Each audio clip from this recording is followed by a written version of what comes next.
All right, everybody, welcome into episode 107. We have reached the final month of 2023, 3 weeks away from Christmas Day, December 4th. I'm Nick Hill, as always, from Chattanooga, Tennessee, United States. And joining me from Americana, Sao Paulo, Brazil, is Gustavo Tomazeli. Gus, how are you doing on this Monday evening? I'm doing great, doing great. It's actually my last podcast episode in Brazil because next week we're both going to be in the same country. And by later December, we're going to be actually kind of physically together in Florida. And, I'm excited to be back in US after 2.5 years.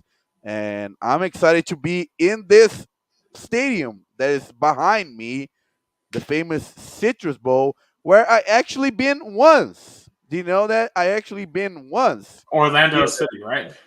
Yeah, no, actually, it was the Brazil national team. They played Haiti in that stadium, the beautiful Citrus Bowl in the 2016 Copa America. 7-1 the game. Actually, the only uh, good game Brazil had during the Dunga tenure from 2014 to 2016. I was there to cover it. So after watching soccer, I'll be watching some football because our beloved Tennessee Volunteers will be played there on January 1st. I'm so happy to be there. And speaking of football in the state of Florida, Jacksonville took a 7-point lead and is 14-7 in the second quarter on the Monday Night Football. Absolutely. I was about to bring that up, of course.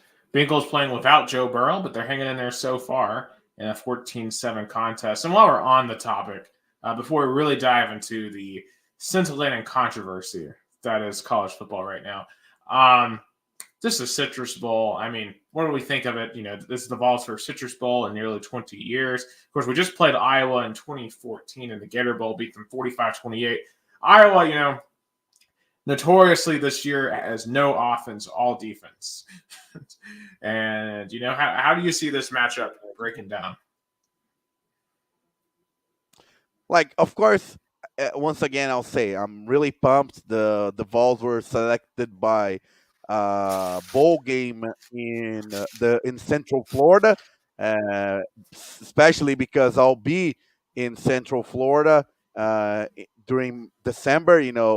I mean, I was kind of more hopeful for the ReliaQuest Bowl, but I'll take the Citrus Bowl. It's more, let's be honest, also more traditional, and I think it's more fit in. I think if you think about it, the the last time the Vols played Iowa in a bowl game, as you said, it was 2015, and that was the kind of the bowl game that made that Butch Jones tenure kind of kick in. After that bowl win, things got into a really good vibe. That 2015 season with Joshua Dobbs, and I think we finished. I believe it was 8-4 then, or like 7-5. I think it was 8-4. Uh, So yeah, we were that first year we beat Iowa. Were 6-6. Then we went to the Gator Bowl and then finished 7-6 that year. yeah. And then we went on to have two Oh, straight in 4 seasons. look! The great news, great breaking Yep. news. Jason Warwick also secured his flight, so he will be with us here at this beautiful Citrus Bowl. Yeah, we're getting the whole crew together. And hey, if you're going to the Citrus Bowl too, reach out to us. The more the merrier. Down in Central Yeah, Florida. we'll be there. We'll And be there. yeah, in terms of the actual football matchup, I think it's going to be low scoring. I mean, Iowa's defense is great. I mean, the fact that that team got to 10-3 is crazy, with literally zero offense all year. Now, the Vols' offense obviously has struggled at times, severely at times. Um, I'm curious to see who we play in this game. Of course, it depends on who's opt out, who's in the transfer portal. It's really hard to say a prediction right now because we don't know what either one of these teams is going to look like right now. My number one question is Milton going to be the quarterback here? And right now, it seems like yes, because he hasn't opted out for this game. So it seems like he's going to want to go and play in the bowl game, which, if that's his wish, so be it.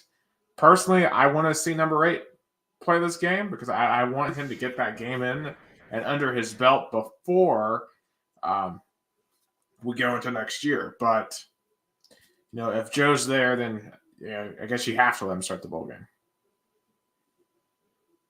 Yeah, like I at one point I understand why Joe Milton wouldn't opt out. I believe he knows that his draft stock is not high.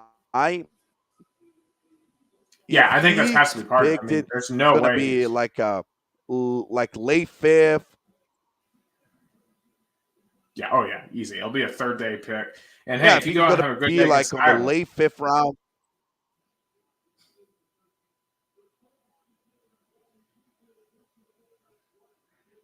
I think we might be having some issues on his end. What was I? What I was going to say is, it's going to be a day free pick. You might as well go out there and give yourself one more opportunity against a high level college defense in Iowa to try to impress some folks. And yeah, all I'm right, back. Hopefully now we won't have any delay of audio issues. I was trying to fix that. okay. I remember when this sometimes it would happen to us on the radio. Yeah. Okay, it seems like we're back on the same page. Um, but what I was saying is, you might as well get one more chance against a good defense.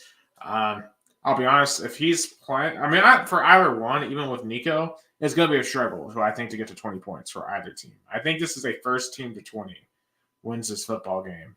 Um, but I won't give a full final prediction until we know these rosters.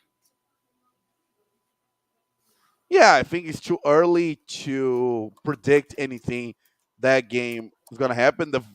Jason Warwick's already set up on a 17-0 vol. I think that's a My realistic my initial result. thought, is like 27 balls. That's my initial thought. Yeah, and I mean, from what we've seen from the Iowa's offense, that's plausible, but we don't know how much Iowa's defense is going to be there, and and if it's going to be Nico or Joe. And just to reiterate what you said, I think if Joe Milton would not opt out, he has to be the starter. I think they'll be foolish to bench him on a bowl game. I think they'll kind of send a mixed message in the locker room. I don't think Josh Heupel wants to have that kind of trouble or that kind of you know noisy kind of topic, because that will feed the media, because the media will kind of say, hey, what Hypo is thinking about, benching Joe that he started all season in the bowl game. So I don't think, if Joe Milton, chooses to be available, he's going to be the starter. Josh Heupel doesn't want to have any troubles or any kind of rumors or anything that would distract this football team. Absolutely. Yeah, that's the last thing you want. Because, I mean, the big thing about getting a bowl game is 15 ball practices. That's what matters about these games, and getting those times. So even if Nico doesn't play a ton in the game, he's getting 15 extra practices. And speaking of distractions, real quick for the Vols, I don't know if you saw this, Gus, but James Pierce got arrested today or last night, according to the Knoxville News Sentinel. Apparently, it was for an expired tag. And apparently, at some point during the interaction with KPD, for some reason, the police decided to tase him. Oh, So I don't know what the whole situation is there. Obviously, it doesn't sound like it's anything that should get him kicked off the team or anything. I mean, obviously, make sure you have your tags updated, but it isn't anything heinous. yeah, yeah. And then when a tag gets expired, you can get in trouble. But we don't know. We don't know the full extent of the altercation until the police report is released. So Absolutely.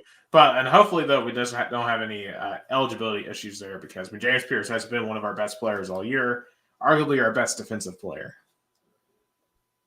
And Jason Warwick is asking Justin Jolie to the Vols.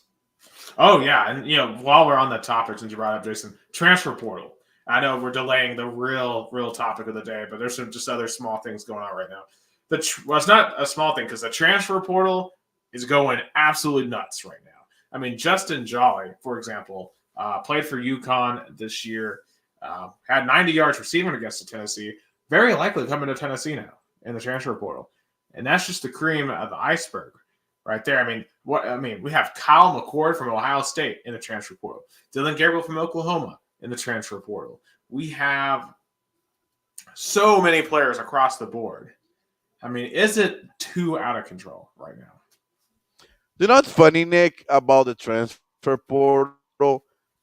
There's with this new era of transfer portal, do football uh athletic departments should have like a kind of like a GM, because in the NFL, who operates trades or kind of engage with players in free agency is a general manager.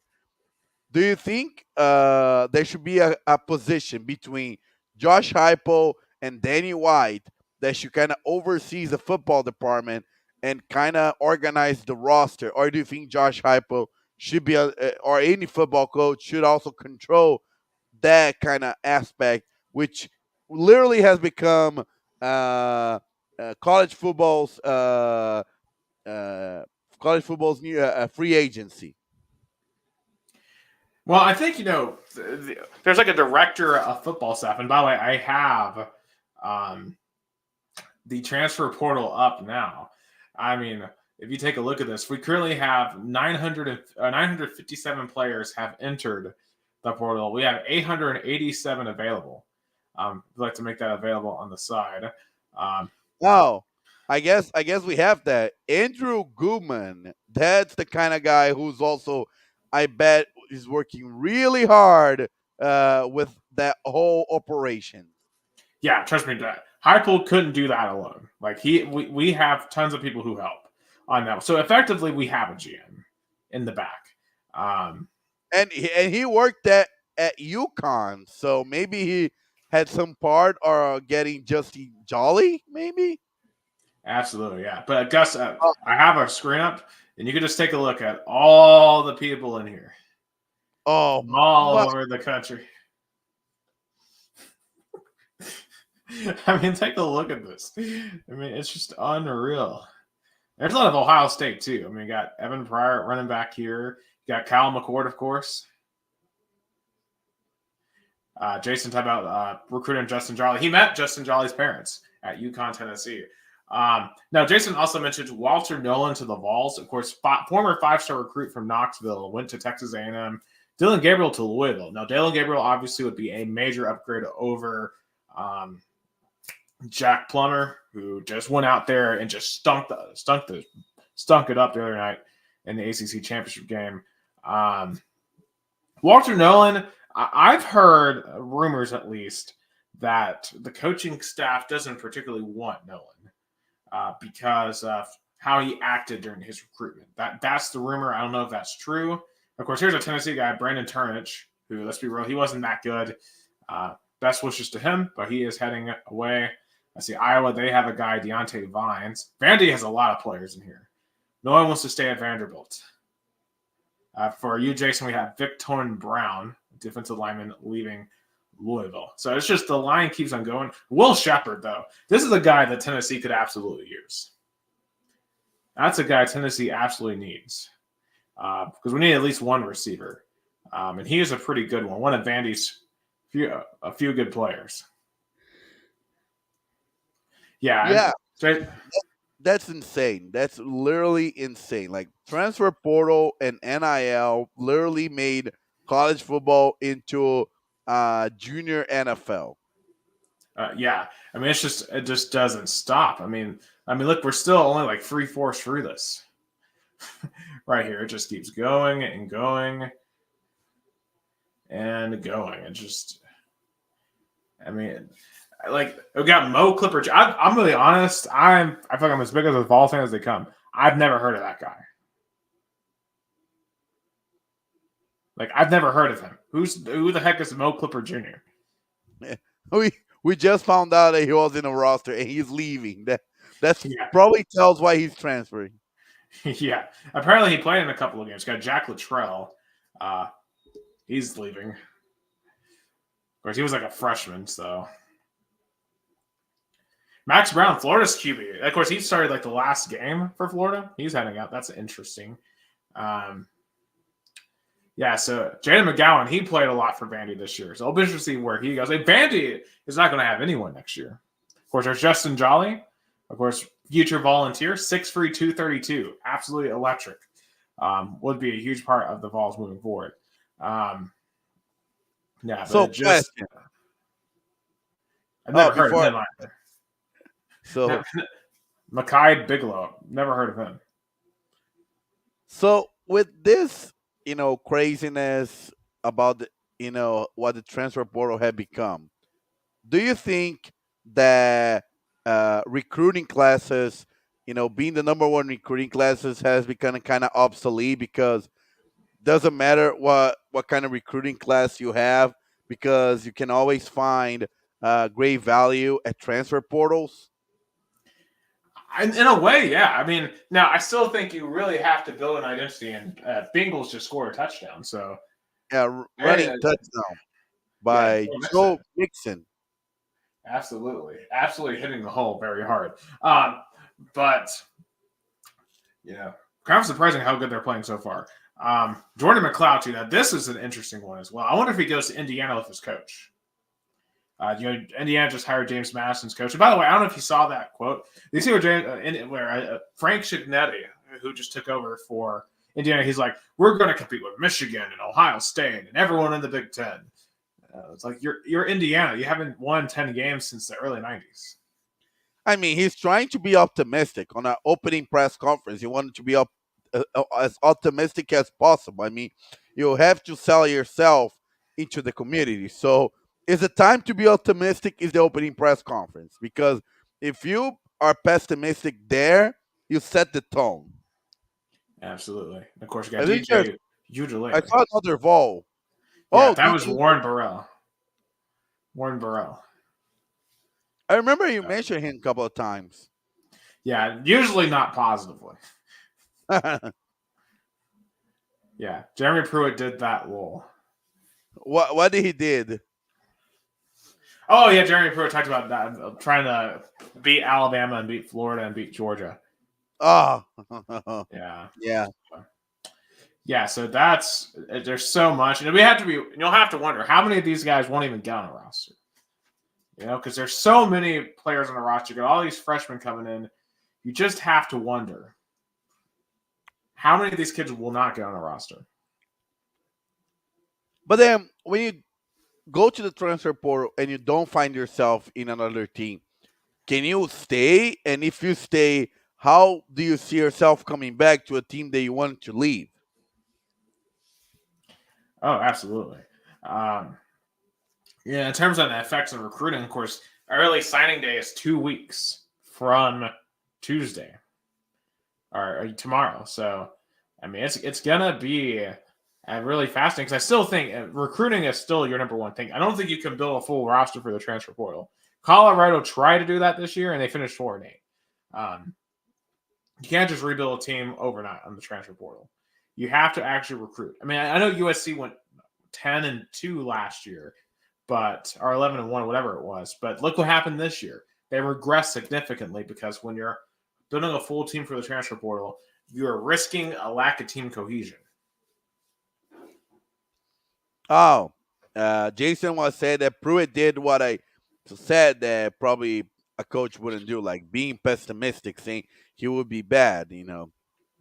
But Right. Well, but in Fulmer terms, was positive. Was positive, but that's fair. But in terms of what you said about the value of recruiting class compared to what you can get in the transfer portal, yeah, I don't think in college football today you can be a powerhouse only through the transfer portal. Like if that was the case, Colorado would have been in the Pac-12 championship or even the college football playoff. I mean, from what the media was treating, on week 3, everybody on week 4, everybody was like, Colorado is going to be this good, and Deion Sanders going to the Cowboys, and that wasn't the case.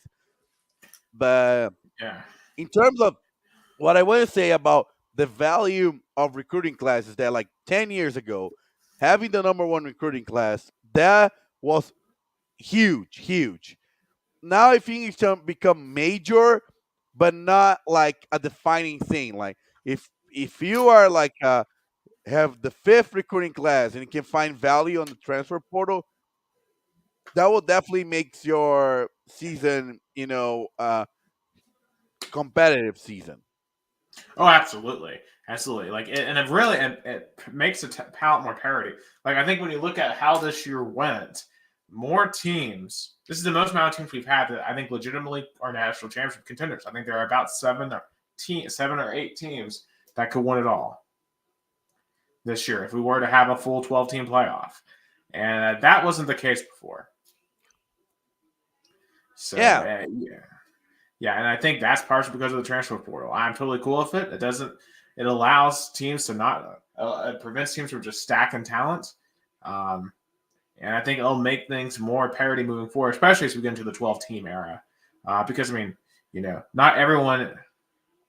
Yeah, Jason is completely right. 7 or 8 teams who will win it all, and I think hopefully it'll maybe change the narrative around conferences, and we're starting to get into the waters because it is time to jump into the water. So I think this is where this discussion about recruiter rankings becomes all the more relevant. The perception of conferences becomes all the more relevant because we spent all this time talking about college football and how much we love this sport. But on Sunday, college football jumped the shark. It jumped the shark because an undefeated Power 5 champion is not going to be playing for a national championship. And we have, I guess the choice we have to make here is just a straight up an acknowledgement that the P5 era is dead. Because, I mean, the Pac, we saw, and think about how this weekend went. On Friday night, we saw the Pac-12 die. Washington, Oregon, amazing game, but that's it for the Pac-12. On Saturday afternoon, we saw the SEC on CBS die. And I think on Sunday, we may have seen the ACC die. And that might be too bold of a take. But this decision, to me, shows that you have a P2. Because look at the 4 teams we have. Michigan, Washington, Texas, and Alabama. What 2 conferences are those teams going to be in? Michigan right now is in the Big Ten. Washington about to go to the Big Ten. Texas about to go to the SEC. Bama's in the SEC. The P5 era is dead. The P2 has arrived. And Jason has also arrived. Hey, and guys. Jason, why couldn't Louisville needed to lay down more on Saturday and let Florida State blow them out? Look, man, I needed to crash this pod real quick because I want to give a take. And I'm happy to talk Louisville for a moment, but I wanted to give a take about the college football playoff committee. So you say that the committee jumped the shark, but they did exactly what I was expecting them to do, because historically they have shown that nothing matters but vibes. It doesn't matter what your record is. It doesn't matter, how well you play. If they don't think you can compete, they won't put you in. Look at TCU, the opening year of the playoff. They win by 53 points and drop out of the playoff rankings from the top 4 out of the top 4 because they won by 53 points on conference championship weekend. Ohio State made it in over them, and everybody was outraged that TCU didn't get in. Ohio State went on and won the playoff, and that bailed out the committee. And that showed right then and there exactly how it was going to go. And so Florida State didn't have a chance. They didn't think Florida State could compete without Jordan Travis, which I agree with. But the committee just shows that they're not basing their rankings on who is the most deserving. They don't care who's the most deserving. They're going to put in who they think is going to be the best 4 teams, which is shocking. It's why it was so shocking that Georgia didn't make it. I fully expected Texas or Washington not to make the playoff in favor of Georgia staying in the top 4. I was very surprised about that. But I want to say this. People complained about the BCS. People complained that teams like Boise State couldn't go undefeated and get a shot. The BCS was never the problem. The format was the problem. The BCS was good at ranking teams. If the BCS ranking system had a playoff format attached to it, we would have never had these problems. The committee is not good for college football, but the playoff itself is. And that's a whole problem in and of itself. But Nick, to answer your question, it's because we wanted to win a conference championship. We'd never done it before. Well, that's certainly fair, and I certainly respect that. It was kind of weird because I didn't want to really root against Louisville, but at the same time, But I really did not want Bama to get in. no, it's I don't know how to format this, but I'm kind of think with the Brazilian soccer mentality. Do you think maybe the ACC commissioner would have called Louisville athletic director to be like, "Hey, man, so you guys, I know you want to win the conference championship and all, but we want to get in the playoffs and we want to, have a team there. Like, can you? I know it's an unrealistic scenario because if that conversation would have happened, that would be like major outrage. But like as an ACC commissioner, mind he was probably praying for Florida State to have a good game. And after the game was over, we kind of felt, I don't know, like Nick and Jason, I wanted to be hopeful that Florida State record would be more important than what he shot on the field, especially without their starting quarterback. But as Colin Cowherd said, the college football playoff is a beauty pageant. So the prettiest teams got in. Well, And to also, answer just some breaking Vol news. John Campbell will be returning to the offensive line for the Vols. So that's a starter coming back. Now, I don't know Jason. if you guys had mentioned this. I didn't hear you say it. Addison Nichols, former 4-star offensive line recruit, also hitting the transfer portal today, leaving the Tennessee Vols. I saw that come across the feed on Twitter about an hour ago. But Gus, to your point, I don't think that there was any outright collusion, but you could definitely tell, in some people's minds at least, that the referees showed a little bit of bias towards Florida State. There were two different scoring plays that were taken off the board for Louisville based on refereeing decisions. And I'm not going to be the conspiracy theorist here because we didn't play well. But at the same time, there was at least one scoring play that was asinine, that it was called an incomplete pass. Jack Plummer threw a dart into the end zone, and our wide receiver has it. He is sitting on the ground in the end zone with the ball pressed up against his chest, laying down in the end zone. And the defender comes and rips it out. Incomplete pass. How? I don't understand. And people have said, oh, well, it's because he bobbled it on the way down. He's laying in the end zone with the ball on his chest. That's a touchdown. Mm-hmm. Period. That is a touchdown. And so a play like that is where the conspiracies start, from the Louisville fan base. And like I said, I'm not going to go out and say that, that was intentional or whatever. Did the referees show a little bit of bias? It felt like it, but I'm also a Louisville alumni. Of course, I'm going to feel that way if calls don't go our way. With that said, the ACC is not going to hear the end of it from Louisville fans. And to be fair, I think there are some legitimate gripes. But to your point, Gus, I don't think Jim Phillips, the commissioner of the ACC, is going to outright collude. But it wouldn't surprise me if there was a little bit of bias from the officials just saying, slant it towards Florida State. We want to try to get in the playoff. But like I said before, I think he knew, because I certainly had a gut feeling, even if Florida State won by 50, they weren't getting in the playoff, not without Jordan Travis. As sad as that is, because I think it's ridiculous to exclude a team like that from the playoff, but it is what it is. That's the way of college football. And like Nick brought up, it's called a beauty pageant for a reason, because that's exactly what it is. And what's sad is we can't, the committee and a large part of just a casual audience won't be able to Appreciate an elite defense. That Florida State has a championship level defense, but Louisville's offense was electric all season, averaging more than 30 points a game. And Florida State's defense may be the best defense in the country. But what doesn't make sense for me is that Florida State's quarterback was injured like 2 or 3 weeks ago, and Florida State was kind of like bobbling until getting to the ACC championship, and the committee was still putting them at 4. If they were somehow like out of the 4 on week 14 by Oregon, I would be like, okay, Deshaun. But like, how it makes sense? They are number 4 in week 14.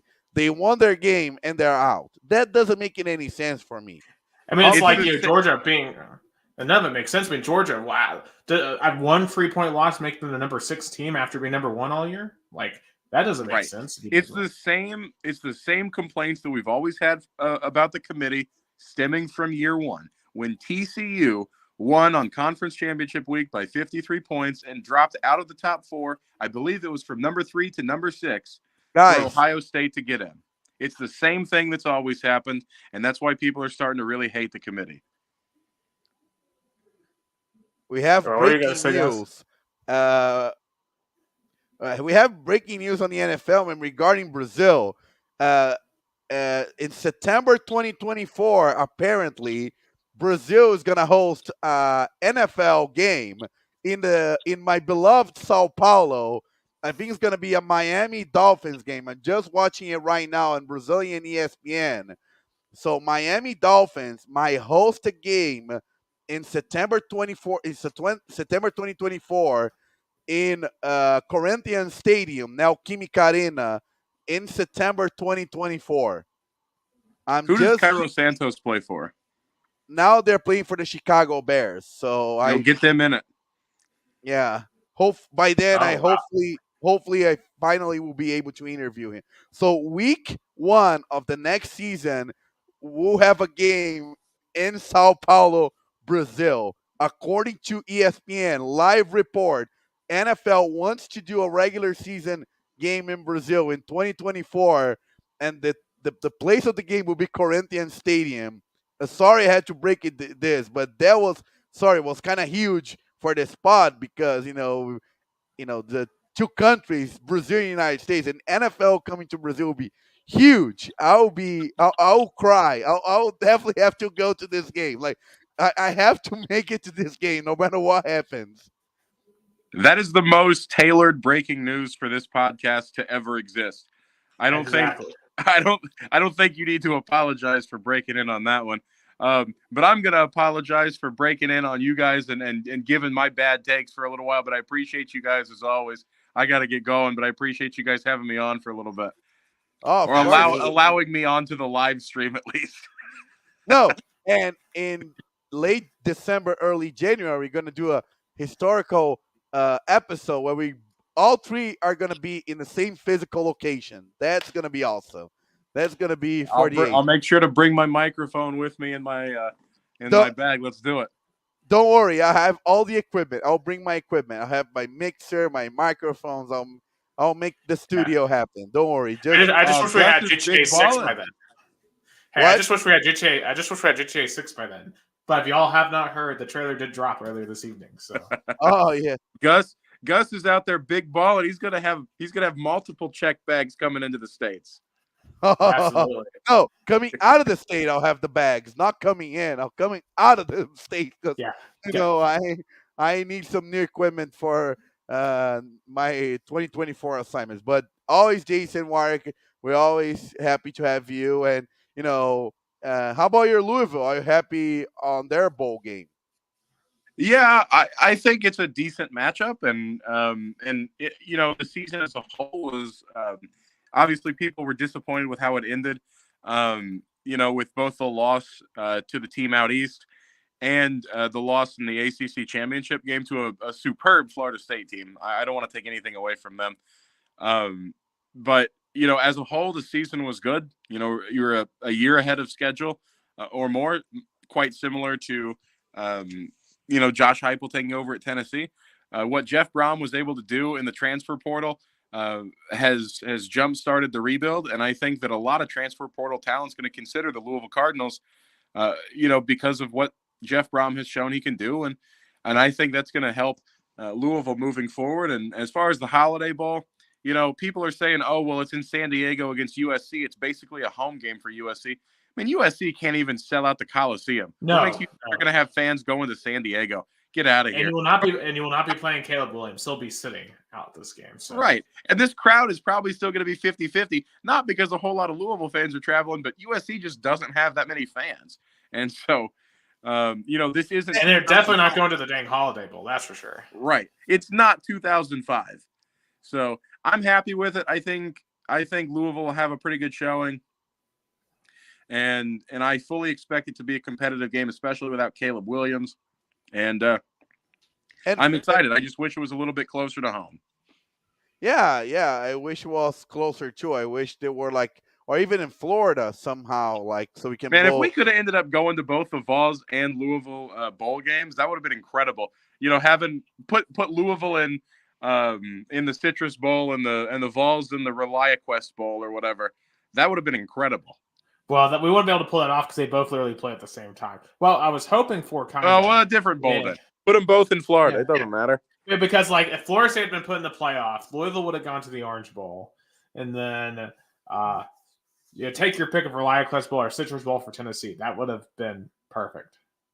Yeah, that's true. That would have been very fit in. But yeah, and just to finish up the crowd on Louisville USC matchup in the bowl game, San Diego sports fans are not particularly happy with LA. LA stole a San Diego football team, so they're not, I guess, really cheering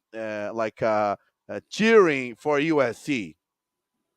That is my hope. My hope is many, many, many, former Chargers fans or even Padres fans who are mad at the Dodgers. I hope that they all show up and cheer for Louisville just out of spite. I don't know how many will do it, but I'm sure a few of them will, and hopefully that'll become a pseudo home game for the Louisville Cardinals, and then wherever the game is being, I don't even know what stadium the game is being played at, but hopefully that can be Cardinal Stadium West. That'd be great. Petco Park, the home of San Diego. It's at Petco Park, even better. Petco Park, Cardinal Stadium West. Yeah, imagine telling USC fans for the season you're going to finish your season in a baseball stadium. USC, all 12 of their fans would have been angry. Yeah. Man, what a disappointment. Fire Lincoln Riley. Look, I've never been that high on Lincoln Riley. Definitely not been that high on Caleb Williams. USC's going to USC. It's not 2005 anymore. All the California talent's going to the SEC, or maybe to Oregon or Washington, I guess. Yep. And now they're going to get they're going to be like Nebraska in the Big Ten. They're going to get so exposed. Probably. All right, boys. It was fun. Thanks for dealing with me for about 10 minutes with my bad takes. I appreciate you. We love your bad takes. Anytime. So that was right. Jason Warwick, our honorary guest. He is always welcome in our pod. Absolutely. God, how do we even circle back around? Well, I guess, we've kind of discussed Florida State, and, I guess I really never gave my take on it. Obviously, it's insane that a 13-0 team is not in the playoff, a P5. But let's just be completely honest.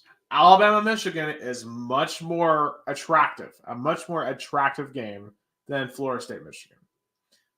Let's be real here. Like that is the truth. I mean, these two semifinal games will be given. Alabama, Michigan, and Washington, Texas should both be fire games. And clearly the committee, I think, was trying to avoid a TCU Georgia repeat of last year. Now, you can't guarantee that in any matchup that it won't turn into a beatdown, but I think the committee decided, okay, we tried. We've tried the past years. We tried Cincinnati. We tried TCU. And, that didn't end well for either one of those teams. So we're gonna go all in on the big matchups. We want Harbaugh versus Saban in the Rose Bowl, and you know, I think that from the other side, like a Colin Cowherd type take, right? Like, 'cause that's what they want. That's what certain people want. Some people just want the big brands. They don't give a dang about these small schools, like, you know.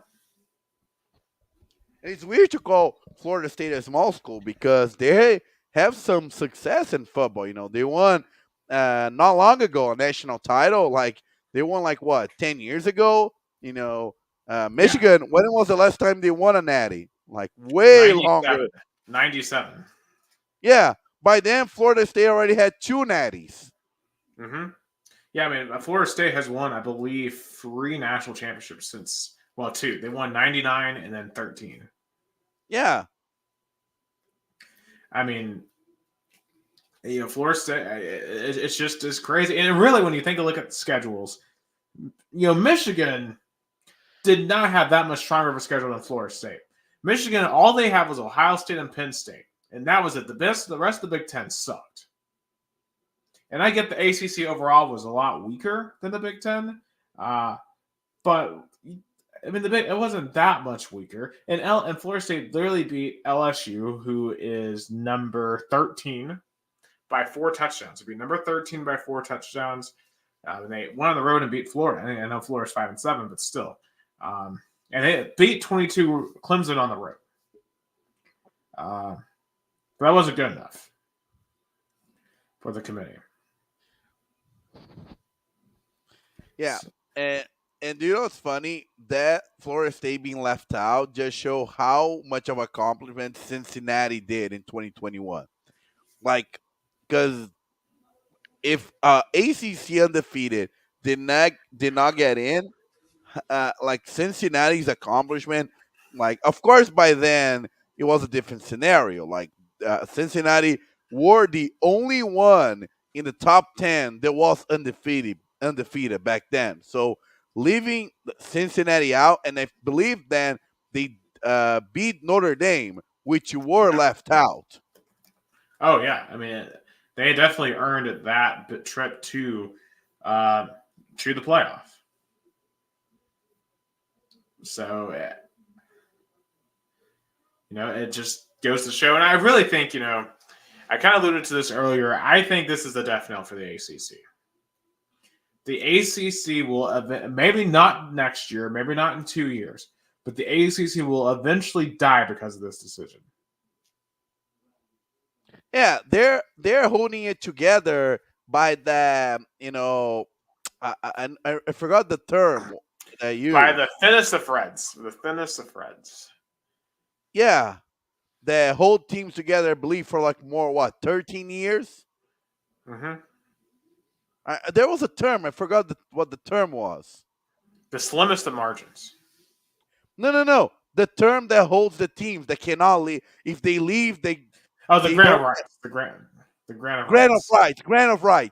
of rights. That's what's holding ACC together. When that grant of rights goes away, Clemson's going to the SEC. Florida State is going to the SEC.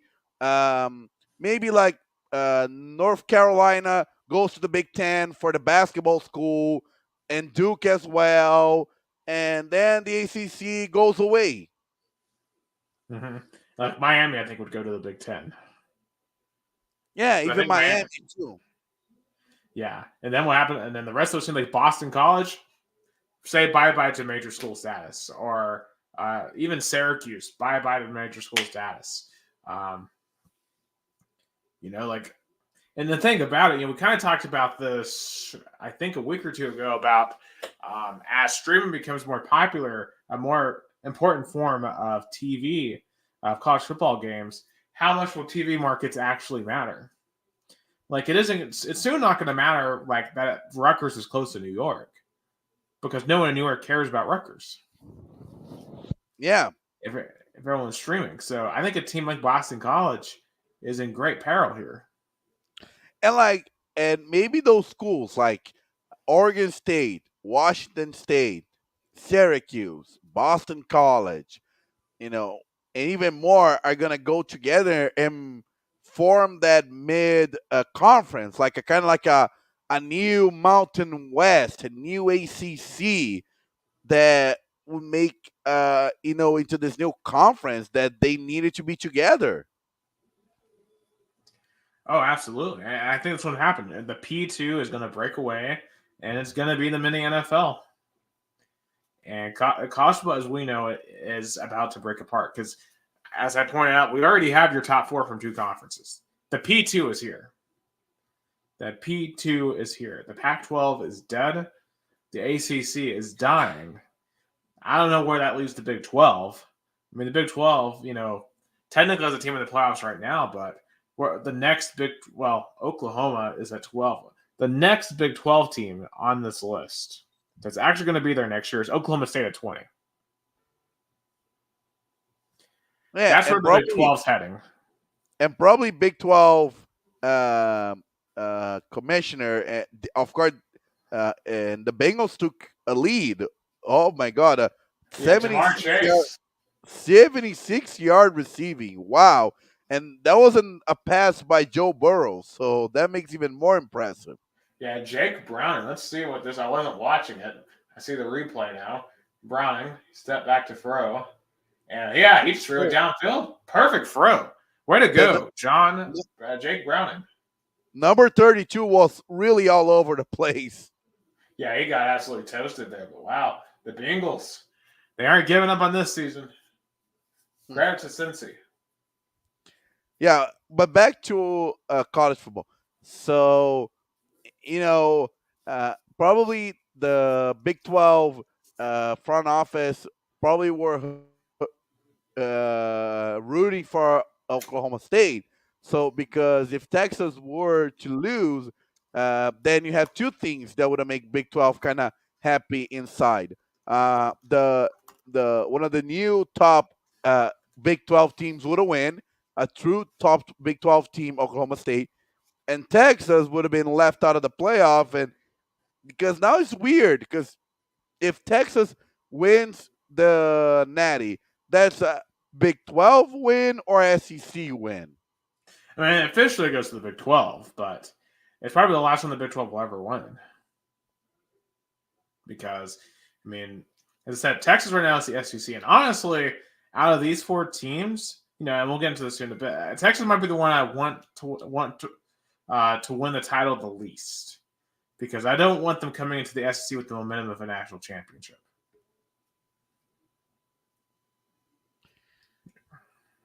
Oh yeah, but I think my national championship is gonna be Michigan, Texas, and Michigan wins it all. I think it's gonna be Bama and Texas, and I think Bama wins it all. Which meant that would be uber controversial.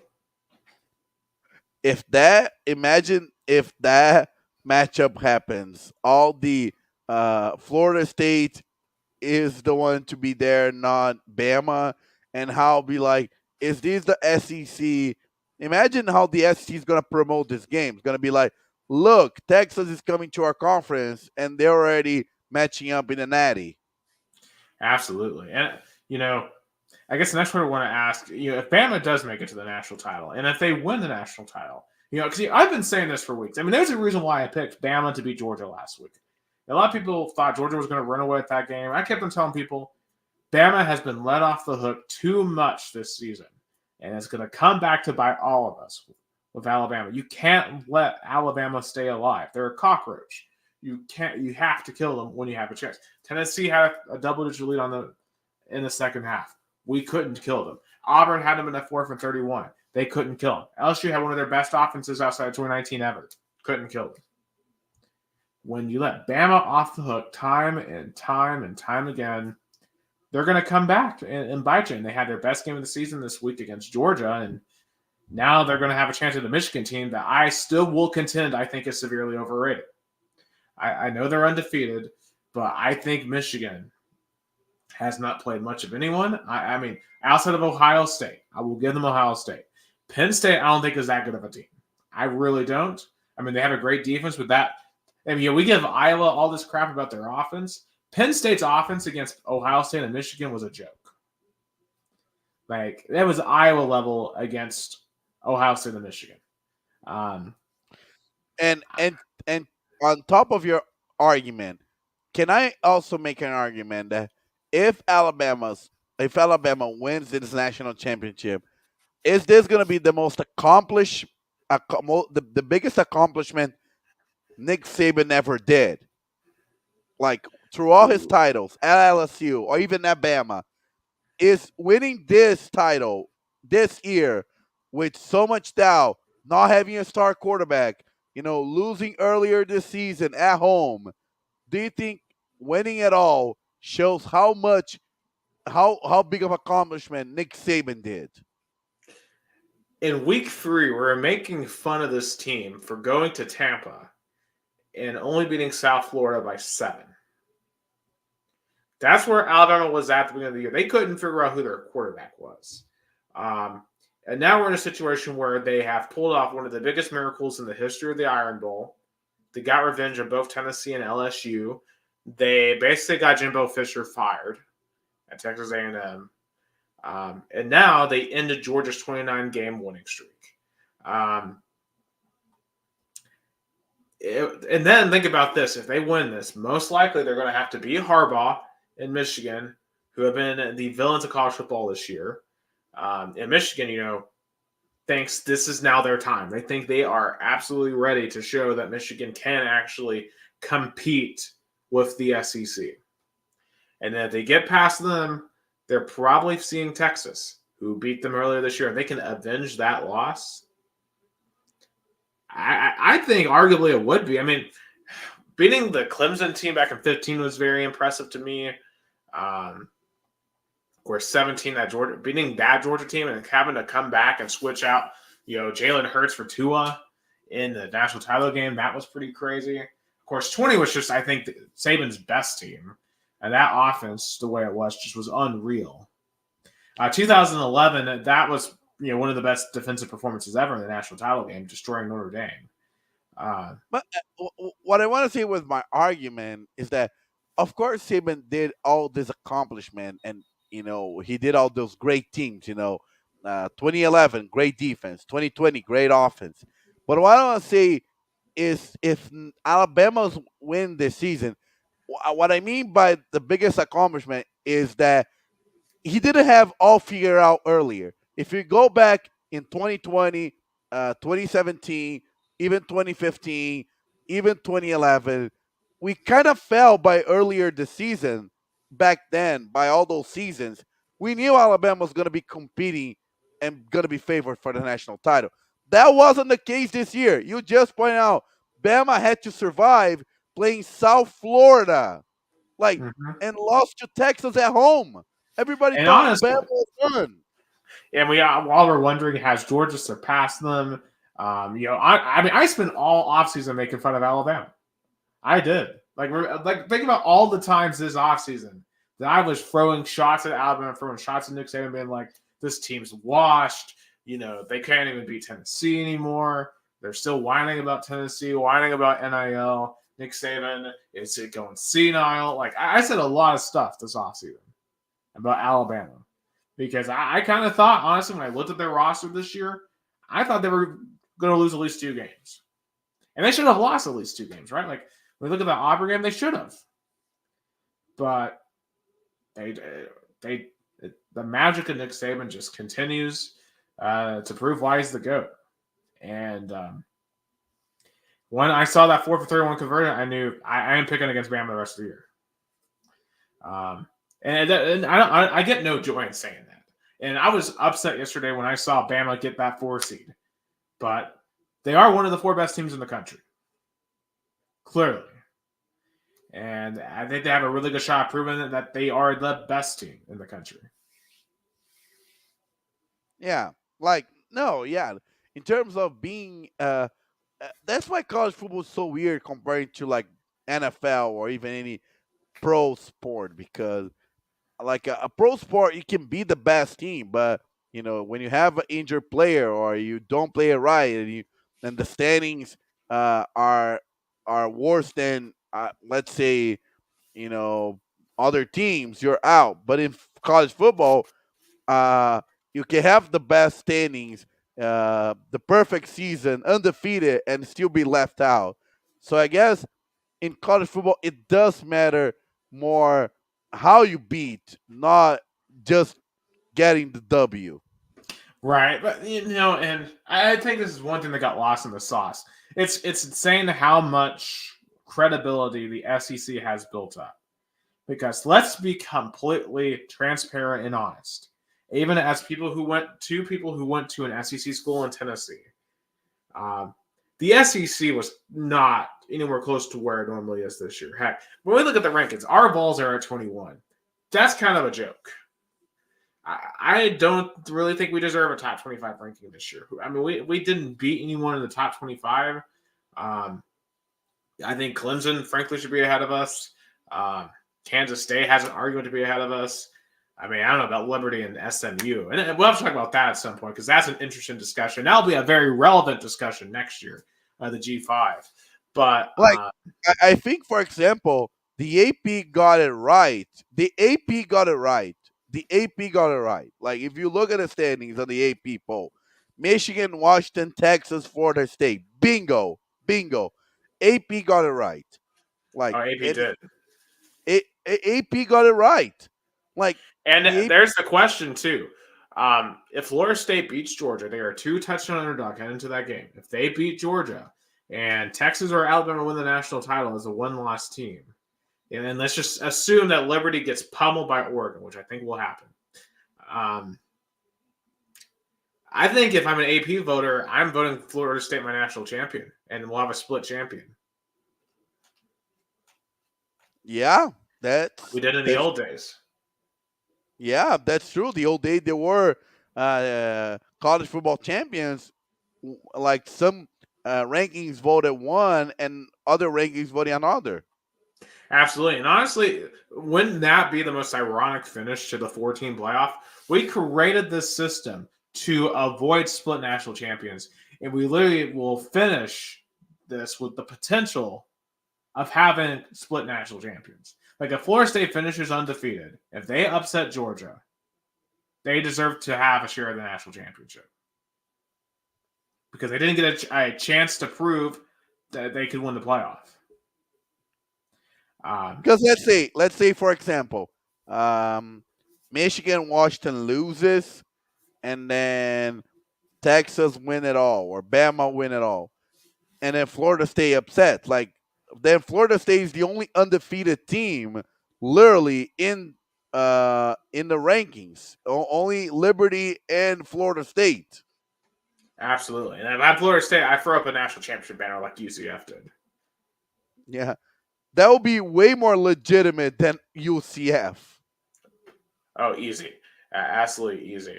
But back to the AP poll, like you said, in the AP poll got it also, for example, Tennessee being 25. I think that's a fair statement. That's fair. That's fair. James Madison's ahead of us. Tulane is also ahead.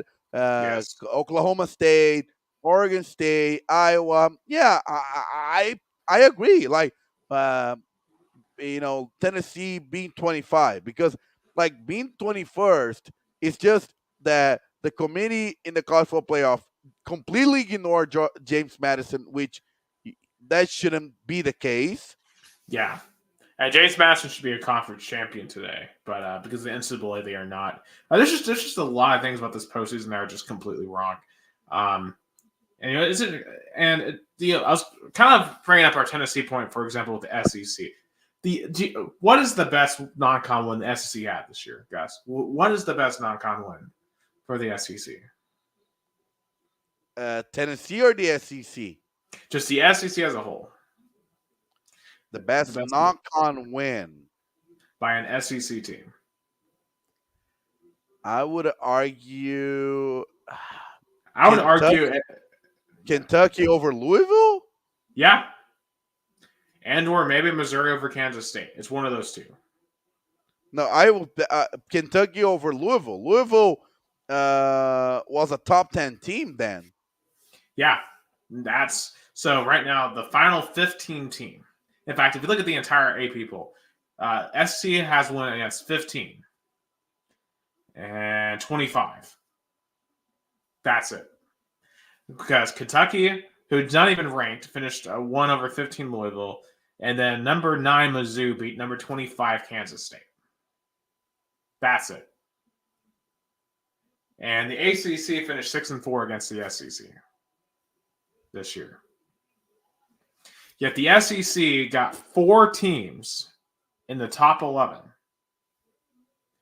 And it'll be represented in 4 of the New Year's 6 games. You know, I don't really think, because think about Missouri's best wins at 9, okay? Their best win on that entire screed is Tennessee at 21. And Tennessee doesn't deserve to be that high. Or Kansas State at 25. And those were both home wins. Ole Miss, number 11. Their best one was 13 LSU. LSU's win 13 is over 9 Missouri. The SEC this year was vastly overrated. And for all the talk about the ACC being bad, I think the SEC's ego was heavily inflated this year. And I forgot one. Mississippi State over 14 Arizona. I did forget about that one. And that happened in week 3, which I don't know how the heck that even happened. Because Arizona is a far better team than Mississippi State. But yeah, of course the committee is going to put big brands ahead of small schools. From the top 4 to the lower rankings, from 15 to 25. Absolutely. And while we're on those lower rankings, there's a lot of controversy over Liberty and SMU. So Liberty finished undefeated, 13-0, but they had the worst strength of schedule in the entire country versus SMU, who actually challenged themselves to 2 P5 losses. They lost to Oklahoma and TCU on the road, but beat Tulane on the road. I'm going to be honest. I think SMU should have gotten this spot over Liberty. I know Liberty finished 13-0. Liberty doesn't have really any impressive wins. I mean, their best win is New Mexico State, who I know just beat Auburn, who almost just beat Alabama. But SMU literally had a top 25 win. And actually played P5 teams. Ironically, the AP poll saw that, and the College Football Playoff didn't. Ironically. Yeah, well, do you think the committee even paid attention to those 2 games? They probably went, hey, you have to put in a small school in one of your bowl games. Hey, Liberty is 13-0. Let's put them in. Yeah, they're undefeated. We'll take it. I guess we only see undefeated when we have to pick from lower schools, but not when the actual top 4 matters. It was funny, though, that Liberty-Oregon game, there couldn't be 2 cultures any different. Liberty, Jerry Falwell, televangelist Baptist versus Oregon. It couldn't be any different. But speaking of Liberty, I saw some people and sports writers saying that Liberty is trying to become Notre Dame's evangelical version. Oh, yes, they're Baptist Notre Dame. Yeah, Baptist Notre Dame. In terms of can they do it, I think that's going to be hard in modern day. It's going to be hard to convince a lot of players to go there with some of their rules. Because a lot of football players aren't going to care about the political connotations of anything. I mean, most of these schools that we see are in conservative areas, right? That doesn't really matter. Now, granted, Liberty's on a whole other level. And I'm not going to go into the Falwells. And you can, if you don't know anything about Liberty University, Google it. It's a long, interesting history of why they exist. And how about the Falwell scandals? That would be even more interesting. Yeah, very interesting. Very interesting people there at Liberty University in Lynchburg, Virginia. It's not their student code of conduct. I think it's not the school where they can't watch PG-13 movies or something. Or that might be Bob Jones. If I look up the there's a ridiculous student code of conduct. The Liberty Way. Okay, yeah. So student code 2023-24. And I know this isn't sports, but this is quite hilarious. Let's see. Self-reporting. Yeah, it's But kind of defines what. Go ahead. Go ahead. yeah. All right. Caution should be abused. Okay, so like, oh, okay. So it's not like crazy. Well, media and entertainment that is offensive to liberty standards and traditions, for example, lewd lyrics, anti-Christian message, sexual content, nudity, etc., are not permitted on or off campus. Yeah. So, Tell. like, I mean, Go ahead. yeah, I mean, it's definitely, and there's just all kinds of things. They have, you know, limitations on how your relationships can be. They have. I don't believe this is the one that has. There's only one school. I think it's in South Carolina, Bob Jones University.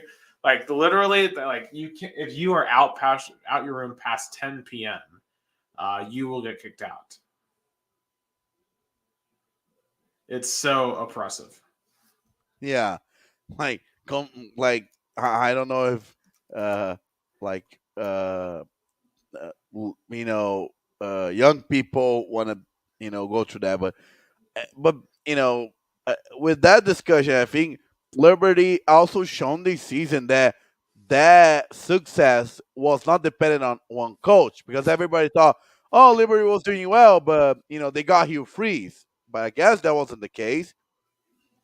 Yeah, I mean Jamie Chadwell, he had good success at Coastal Carolina, um, and if Liberty might be a place you can stay and build for a while. I mean, they have Caden Salter at quarterback, who former Vol, got arrested here, but he has found himself in Lynchburg. So good for him. Glad that he's going to get an opportunity to play in a big time bowl game. I will say this though, it sounds like Bo Nix is going to play. I don't know how much the other Oregon players are going to play, but I think Oregon should roll. I would think. But speaking of Is what, that a Bo Nick's last college game? Because he's been yeah, there forever. yeah, it'll be his last game. Um, Oh, finally. Speaking of Oregon, though, how disappointing was that loss Friday? I mean, it was a great game, back and forth. But Daniel Lanning is absolutely owned by Kalen DeBoer in Washington. I mean, that's their biggest rivals. And think about it, they're going together now to the Big Ten, and Oregon has to solve Washington. Oregon, outside of Washington, is 21-2 since Dan Lanning took over, but they're 0-3 against the Huskies.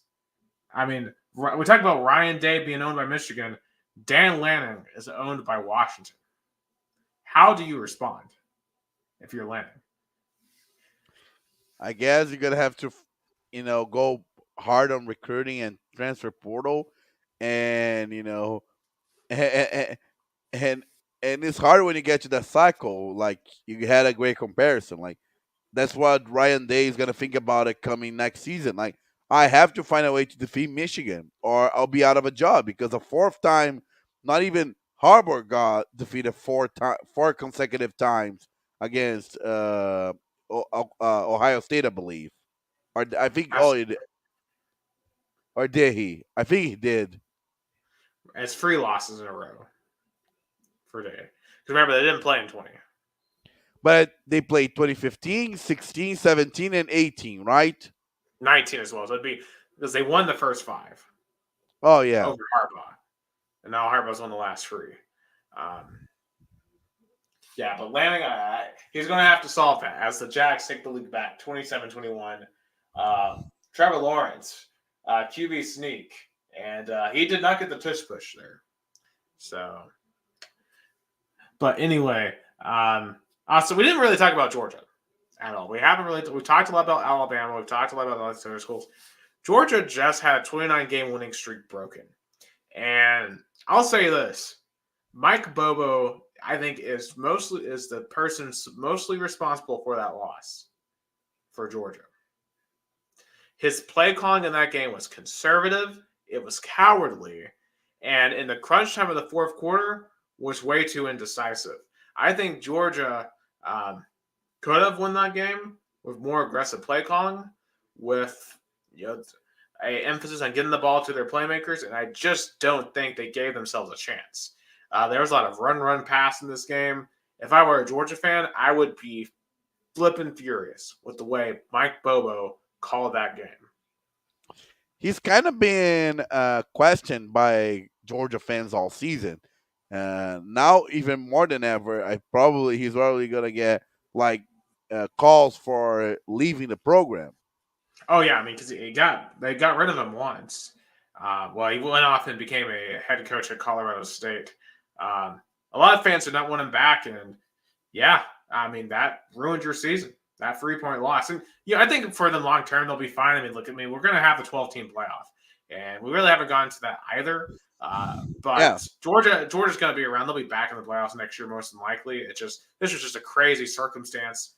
Like in a normal year, they would still be in, and they're still, in my opinion, probably one of the 4 best teams also. But Bama just got you here, and for Kirby Smart, you're 1-5 against Nick Saban now. That's from a legacy standpoint, that's a problem. We talked about this last week. And I believe he was like, what, 0-3 in Atlanta? Yeah. 0-3. They've only beaten them in Indianapolis. They can't beat them in the South. Or they can even beat in the state of Georgia. Like, Atlanta should have been a home game for the Bulldogs. But instead, Alabama dominated them at Mercedes-Benz Stadium. I mean, it's 50-50. There's just as many Bama fans there. I mean, Bama owns Atlanta. They just do. And thinking about this, it's crazy for all the success they have. Kirby Smart and Josh Heupel will still have the same amount of wins over Nick Saban. 1 apiece. So. I guess.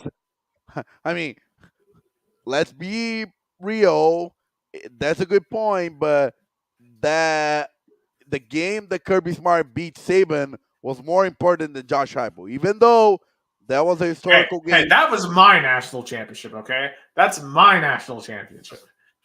Okay, I'm not devaluing Tennessee wins over Alabama. Don't get me that was huge for the Tennessee football program, but the Georgia win over Bama in 2021, that was actually the college football national championship being played.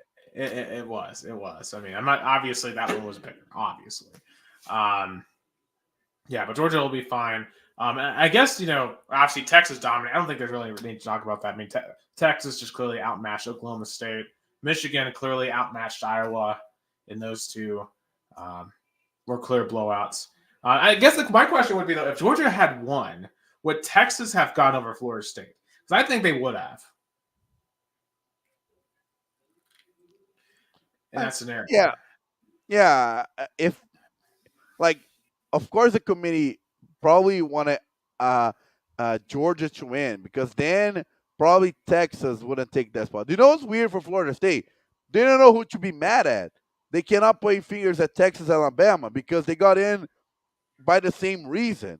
So Florida State fans are angry at the committee, but they can't point fingers at one team. Like, for example, Oklahoma State fans at 2011 got mad at Bama. Who they really should be mad at is Auburn. Auburn screwed them. That 4th and 31 changed everything. That's true, because if Auburn beat Bama in the Iron Bowl, even though Bama would have win the SEC championship, with 2 losses, they wouldn't get in. That would have been outright cheating. Yeah, it would have been an outright collusion. And think about this, Auburn, they once went 12-0 and were left out of the national title in 2004. Oklahoma and USC got in over them. And the way Auburn had, by choking that game, kind of removed their own place in history. Yeah, that's true. So it's just crazy. If I'm Florida State, I will never forgive Auburn for that. But I guess, moving forward, the 4-team playoff is done. We're going to 12 next year. Is it going to fix all this? I feel like, the 12-team playoffs, yes, it'll remove the craziness of the potential scenarios like this. But we still have this committee. And I think the committee is a huge problem. I think I mean, the as you said, BCS had it right. They just have fewer spots than today college football playoff. Because I think a 4-team format with that, BCS calculations probably would have worked. Yeah, I would think so. Although they had Bama at 3 and then Texas at 5, which was crazy. So that would have been its own separate controversy. I mean, in any case, there would have been controversy with this decision. And they decided to go with the solution that would provide them, in theory, with the best games. And that's what I think we'll get here with Alabama and Michigan. When you really haven't talked about these games, I know we picked them. At Saban versus Harbaugh. Holy cow. I mean, talk about legacy. I think for Harbaugh, this game means everything. I mean, Saban, his legacy is his legacy. Harbaugh, this means everything. Because Harbaugh needs to win on the big spot. Not only his career at Michigan, but overall, like since his NFL days. Like he did a great job at the 49ers, but he never won the big game. And I know that semifinals is a step towards that. And if they beat Bama, would have been big, but they have to win it all. They like for Harbaugh's legacy, they have to win it all. Yes, especially with all the allegations around that program this year. Michigan better come out in this game with fire. Although, if you saw that video reaction of when it was announced that Bama would play them, that did not look like a team that was very confident. So, well, you'll just have to wait and see Michigan. Then Washington, Texas. I think this is going to be a shootout. Oh yeah, I mean, it's going to be a phenomenal game, and I wouldn't be surprised if Washington won. I'm picking Texas, but I think this will be back and forth. And Michael Penix, he's that dude. He could totally win this game, and I think he's the better quarterback than Quinn Ewers.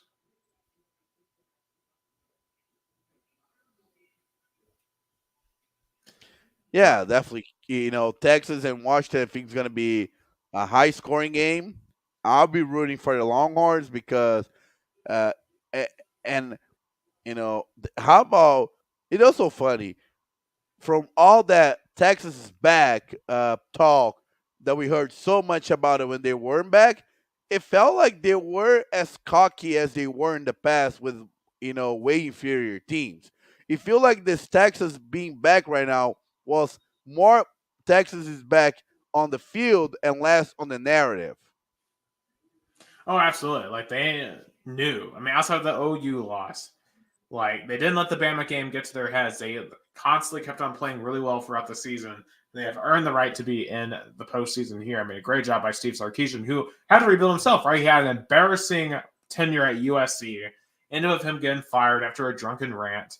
But he rebuilt himself. He went for the Nick Saban Rehabilitation Clinic, and now he's at number 3, which is amazing. I mean, think about this. He used to coach Washington. Oh, this is Sarkisian versus his old school Washington. First school was ever a head coach at, and he coached Jake Locker. So it's going to be just super duper fascinating. But yeah, it's going to be fascinating games. So we will watch together on New Year's Day after we go back from Orlando, hopefully happy. And our episode on January 1st is going to be late because imagine how much we're going to have to react. Oh, absolutely. We definitely should do a show on New Year's night for sure. We may have to do multiple throughout the time we are down there in Florida. But I guess before we move off any bowl games, just the rest of these bowl games, and of course, outside of our personal bowl game, outside of the playoffs, do we care about any of these other bowl games?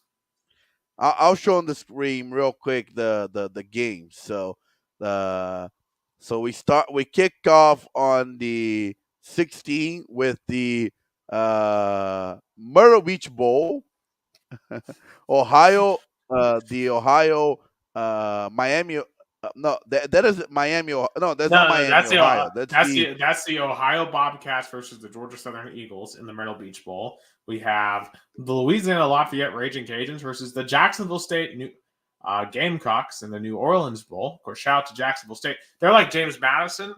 They shouldn't have been eligible this year for a playoff game, or a bowl game, but there wasn't enough eligible teams, so they got it. We have in the Avocado for Mexico's Cure Bowl, we have Miami of Ohio, MAC champions. Congratulations to them versus Appalachian State.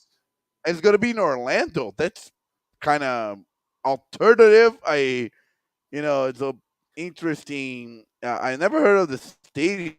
Oh, I think that's UCF Stadium. Oh, it's the UCF Stadium. I actually been there once, and it's a weird bowl game to say the least. We have New Mexico State and Fresno State in the New Mexico Bowl. Oh, kind of home game. It's weird that New Mexico State at Fresno State in New Mexico. Weird. Right. We have UCLA and Boise State in the LA Bowl. Once again, home game. Although there'll be probably 5 UCLA fans at this game. Yeah. I mean, literally $41 to go to SoFi Stadium. This will probably be the cheapest event you can ever go to in that stadium. Yeah, that's true. On a Friday night, on a Saturday night, I'll take it.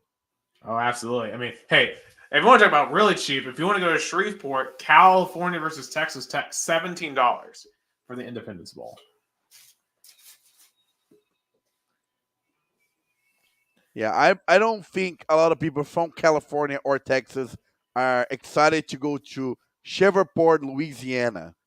Yeah, Shreveport is always a team we make fun of. A city we make fun of. So, yeah. Of course, we have the famous Toastery Bowl on Monday afternoon, Western Kentucky versus Old Dominion. And that's Charlotte 49ers Stadium. This is normally the Bahamas Bowl, but they're doing renovations to the Bahamas Stadium. So it's in Charlotte instead. Which, man, imagine being these two teams and realizing that you should be going to the Bahamas, but instead you're going to Charlotte. No, just for I like Charlotte as a city. Like, what a bummer! What a bummer! Like, why they couldn't pick this bowl game in a I don't know, like a more exotic place, or like a place with the beach and soccer, football stadium. Yeah, but kind of like a bummer. Of course, we got UTSA and Marshall in the Frisco Bowl. That's a Dallas suburb. We have South Florida and Syracuse. Shout out Alex Golish. Our boy Alex Golish taking South Florida to a bowl game in year 1 versus Syracuse, who just fired their coach in the Boca Raton Bowl. Georgia Tech back in the bowl game for the first time in a couple of years, taking on UCF and the Gasparilla Bowl. I might think about going to this game. It's in Tampa, and I'll already be near there. So if I'm bored, maybe I'll check it out. Some Gasparilla Bowl. ACC Big 12 matchup. The Saturday before Christmas, we have the Birmingham Bowl, Troy and Duke. Man, Duke has to be disappointed because this year got off such a good start for them, but it just all fell apart. They lost their coach, lost their quarterback, and now they're playing Troy, who is the Sun Belt champion. We have Arkansas State. Shout out Butch Jones. You finally made a bowl game at Arkansas State, and you're going to Montgomery, Alabama. Wow, I'm so impressed. They're playing Northern Illinois in that game. And James Madison playing Air Force. So that will be a good one. Those were 2 of the early season darlings. Yeah, shut out, but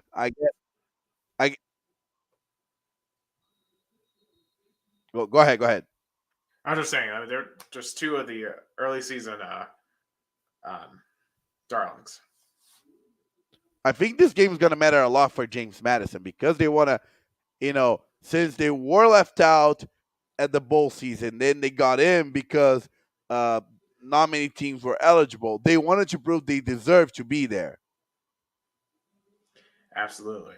Of course, Tennessee's favorite team, Georgia State versus Utah State in the famous Idaho Potato Bowl. We have South Alabama, who beat Oklahoma State earlier, 33-7. Eastern Michigan in the Ventures Bowl. Where's that? Oh, that's a home game for South Alabama. Tickets, though, as low as $26. I don't think a lot of people are going to be interested in that game right before Christmas. We got Utah Northwestern. Hey, and you know what? Out of all the teams in the country this year, Northwestern is like the most underrated story this year. You know, they had to fire Pat Fitzgerald in the offseason because of hazing allegations. Their interim coach came in, led them to a 7-5 record. Super impressed with what Northwestern did this year. As they take on Utah, who has to be super disappointed with the season. They had Cam Rising hurt, gone the entire year, and they couldn't recover from that.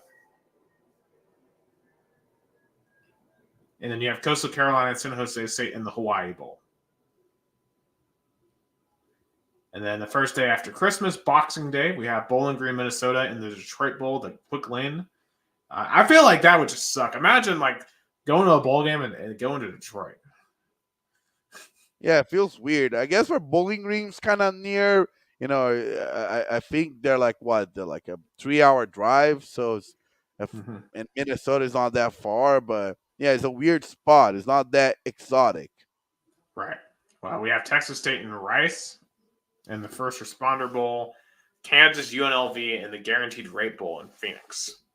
But that First Responder Bowl, that's fit in because both Rice and Texas State, they're a great Texas matchup. So probably there was some interest by both school fans to go to this game. Well, tickets are as low as $29, so we'll see how much interest there is. At the SMU Stadium. This game used to be at the Cotton Bowl, but they moved to SMU Stadium. I know they had some issues. Virginia Tech and Tulane. I mean, Tulane's got to be disappointed for this one. If they had just handled business at home, they would be in a New Year's Six Bowl again. And they just lost their coach to Houston, Willie Fritz. We got North Carolina, West Virginia. And West Virginia, too, I think is one of the teams that really overperformed this year. Neil Brown was probably going to get fired if they didn't make a bowl game. But West Virginia had a good season, so he sticks around. And plus, they beat Pitt. And I think that was huge, too, for Neil Brown. Yeah, and North Carolina, another team that feels disappointed by this season. There were so many expectations, top-tier quarterback. They started their season undefeated. They were like, what, I think 6-0 to start their season. And they lost to Virginia and Georgia Tech. I don't know how Mac Brown still has a job. He's wasted now 2 NFL quarterbacks. Yeah, Drake May had a great season, but he feels wasted there. Absolutely. Of course, Louisville at USC, we talked about that earlier. Texas A&M, kind of with their last game with their interim coach before Oklahoma, and they take on Oklahoma State in the Texas Bowl. And then the 28th, we have SMU, Boston College, future ACC matchup. Rutgers, Miami. Kind of a home game for Rutgers. I bet some Rutgers fans will show up to that one because, how often do they go to a bowl game? Not very often. Yeah, and it's literally in their backyard in the Yankee Stadium. Absolutely. We got NC State, Kansas State in the Pop-Tarts Bowl in Orlando. We have Arizona, Oklahoma, and San Antonio. That's a good matchup. I think both teams should have been achieving more, especially the Sooners after beating Texas, but it's a great matchup. Yeah, Arizona, and this is an amazing season for Arizona. Jed Fish has absolutely revitalized that program. Of course, Friday the 29th, we got Clemson, Kentucky, and Jason's worst nightmare in that one. Yeah, we called the Jason wants the Meteor Bowl game. Yes, he wants the Meteor. Of course, we got the Sun Bowl, Oregon State, Notre Dame. Oregon State, this might be their last time really on the national spotlight before, falling off a cliff. And it's interesting. Next year, this is an independent bowl game because Oregon State, if they don't find a conference, they're independent like Notre Dame. Oh, yeah. It's definitely the independent bowl. the real Independence Bowl. Of course, Yeah. Memphis is having a home game against Iowa State. So congratulations to them. You get to play a bowl game in your home stadium. Very exciting. And then we get our first New Year's Six game, Missouri, Ohio State. I'll be curious to see what the who opts out, who stays in, because we have all the transfers for Ohio State. I think Missouri's going to take this one personally. I think they're going to be much more motivated to play. Yeah, I think Missouri has way more to prove than Ohio State. Like, that's the kind of bowl game that we know one of the teams, their mind's going to be there, and the other one is already thinking about next season. Absolutely. The next NY6 game, we got Ole Miss, Penn State. I think Ole Miss is going to run over Penn State, too. I think Lane Kiffin will go in there and beat him down. Lane Kiffin. I think Lane Kiffin needs this one. Because I still don't think he truly has a lot of big ones. I mean, he has LSU this year, but still, Alabama and Georgia totally owned him. But and for James Franklin, though, I think he needs this one too. So that's going to be an interesting game. We've got Auburn, Maryland, and the Music City Bowl. Thank God Tennessee's not going back to that bowl game. It's just so poorly ran. The officials are always terrible. Of course, we got the Orange Bowl. We got Georgia, Florida State, and the bowl game that no one wants to be at. Yeah, the Bummer Bowl game, like where the winner is gonna say that we deserve to be in because we beat the other team. Yep. And then we got Toledo, Wyoming, and the Barstool Bowl. So that will be hilarious. January 1st, we have, of course, Wisconsin, LSU in Tampa. Why? Yeah.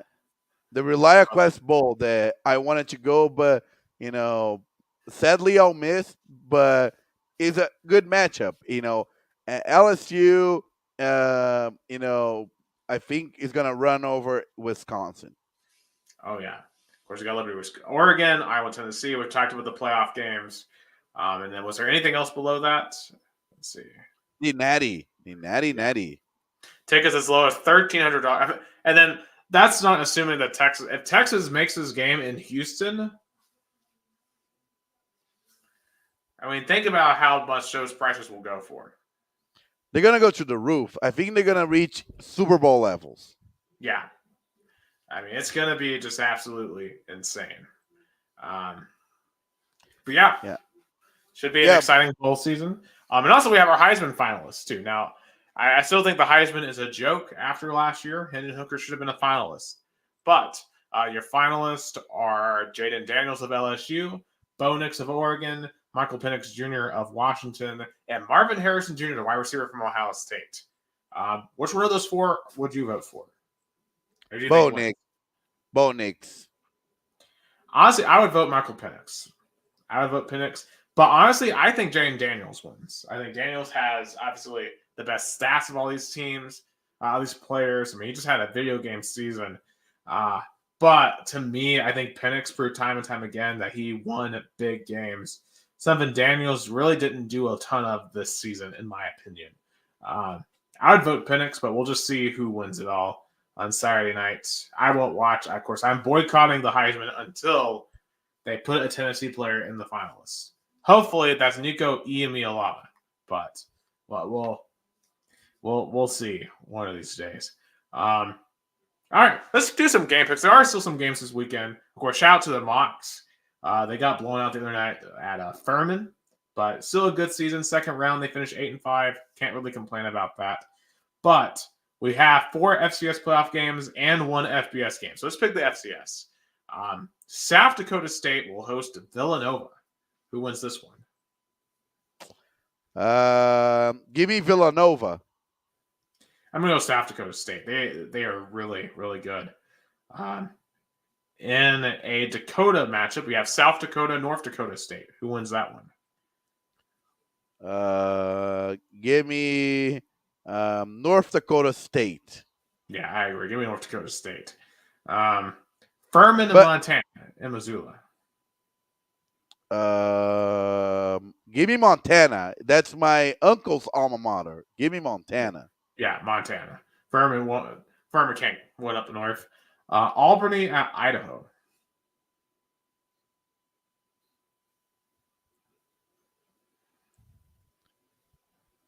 I mean, I'm going to go Idaho, I think. Yeah, I'm gonna go Idaho too. But now I'm realizing if the Mugs would advance, I would be conflict because I don't know if I would root for your hometown team or my uncle's alma mater. But Well, I now, mean, Chattanooga will get smashed by Montana. Like, it wouldn't be close.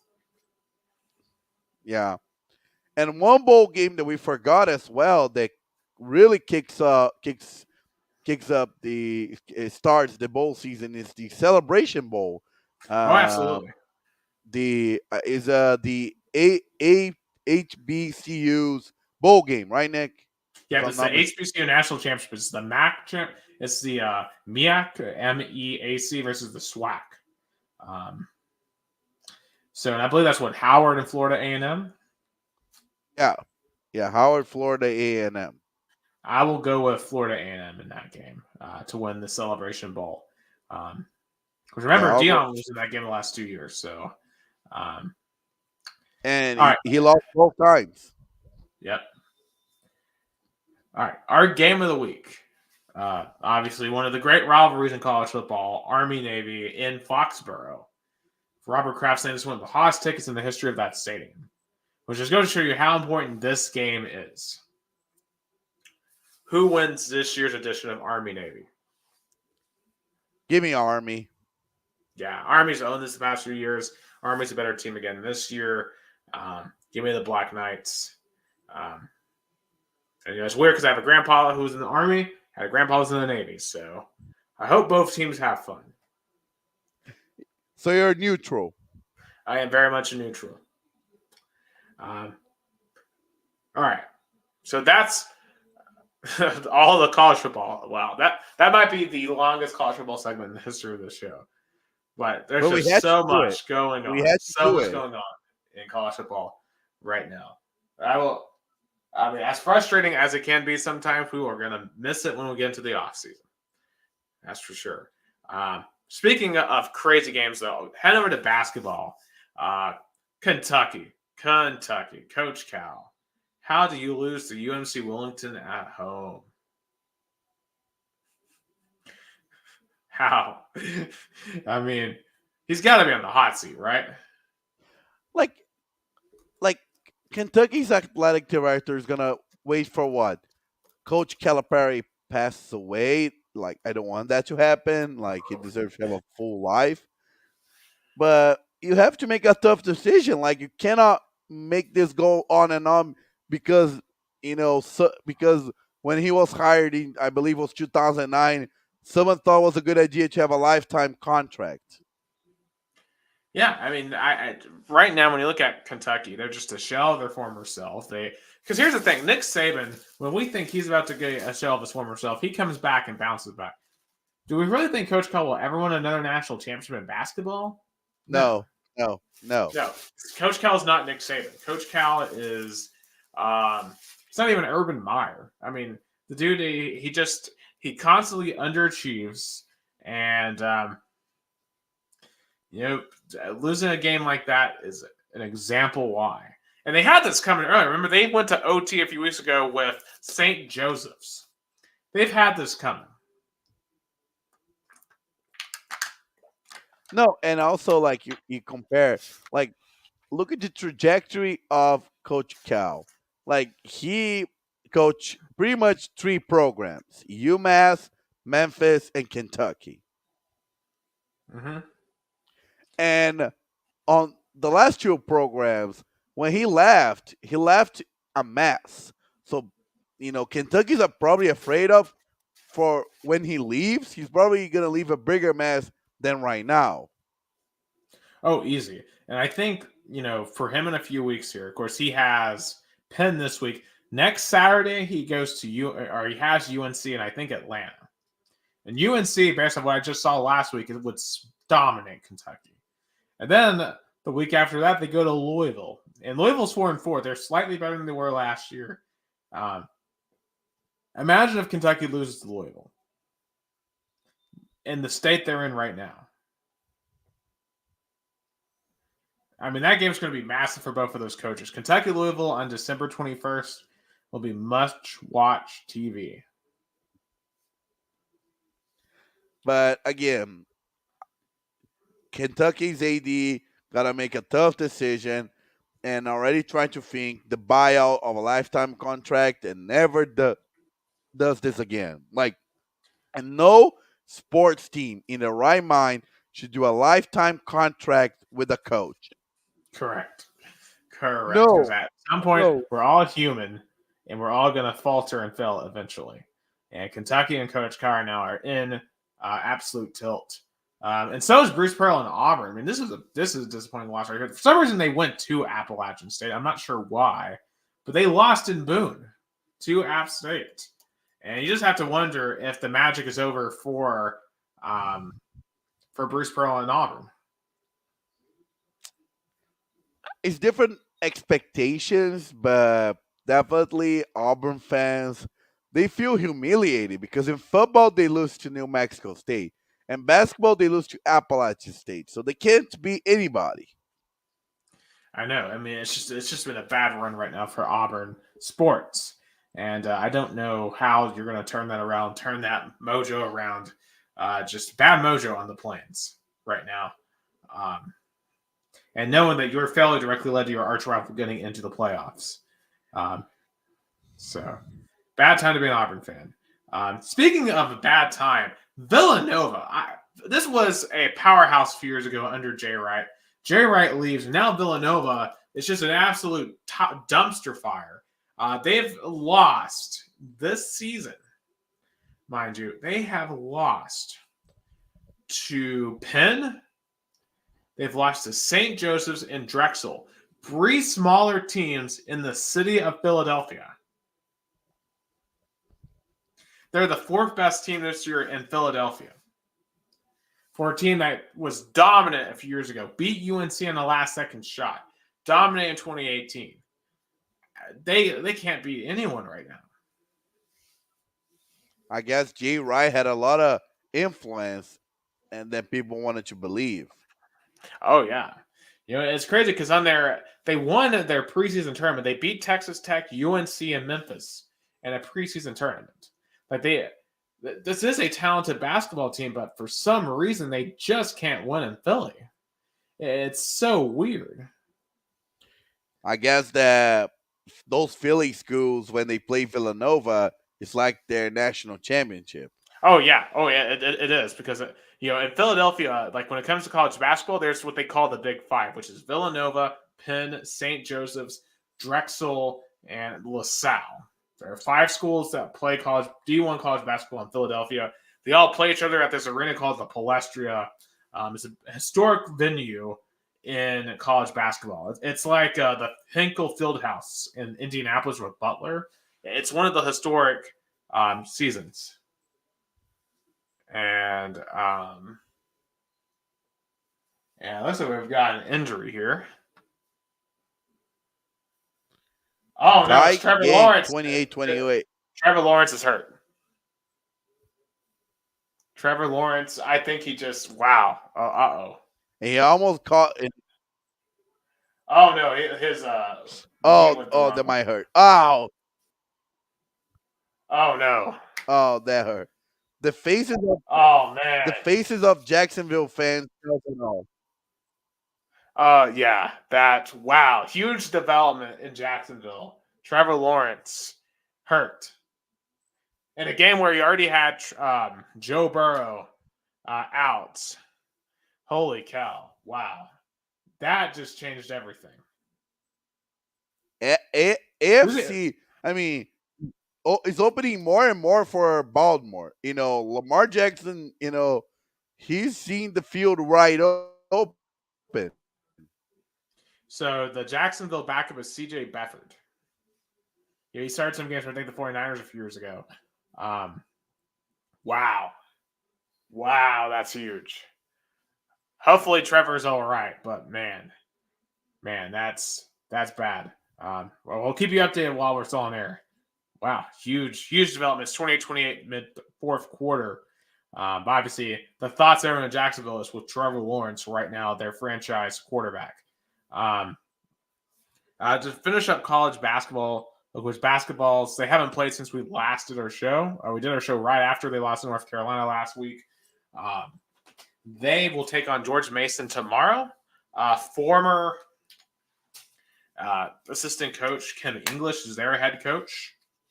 Meanwhile, they will take on Illinois on Saturday in a game I will be attending at the Thompson-Boling Arena at the Food City Center. So, going to be a super interesting week. I think the basketballs will right the ship at home. You gotta visit WTK's studio. There's no excuse. It's literally across the street from Thompson-Boling. How many times I made the walk from WTK Studios to TBA? So many times. It literally just across the street.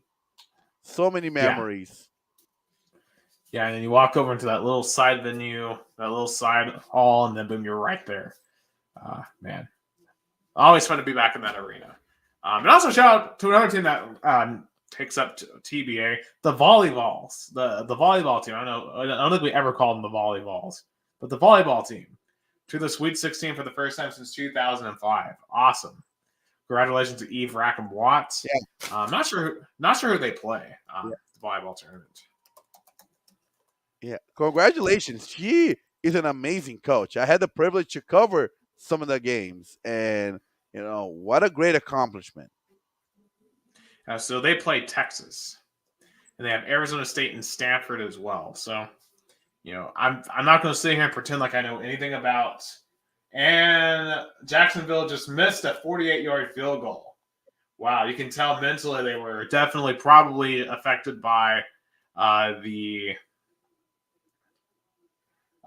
situation with Trevor Lawrence. But he was carried out. Wow. I mean, and this is, I guess, a good segue because we're going to head into NFL anyway. Man, if Trevor Lawrence is out for an extended period of time, Texans are only a game back, and CJ Stroud is playing very, very good football.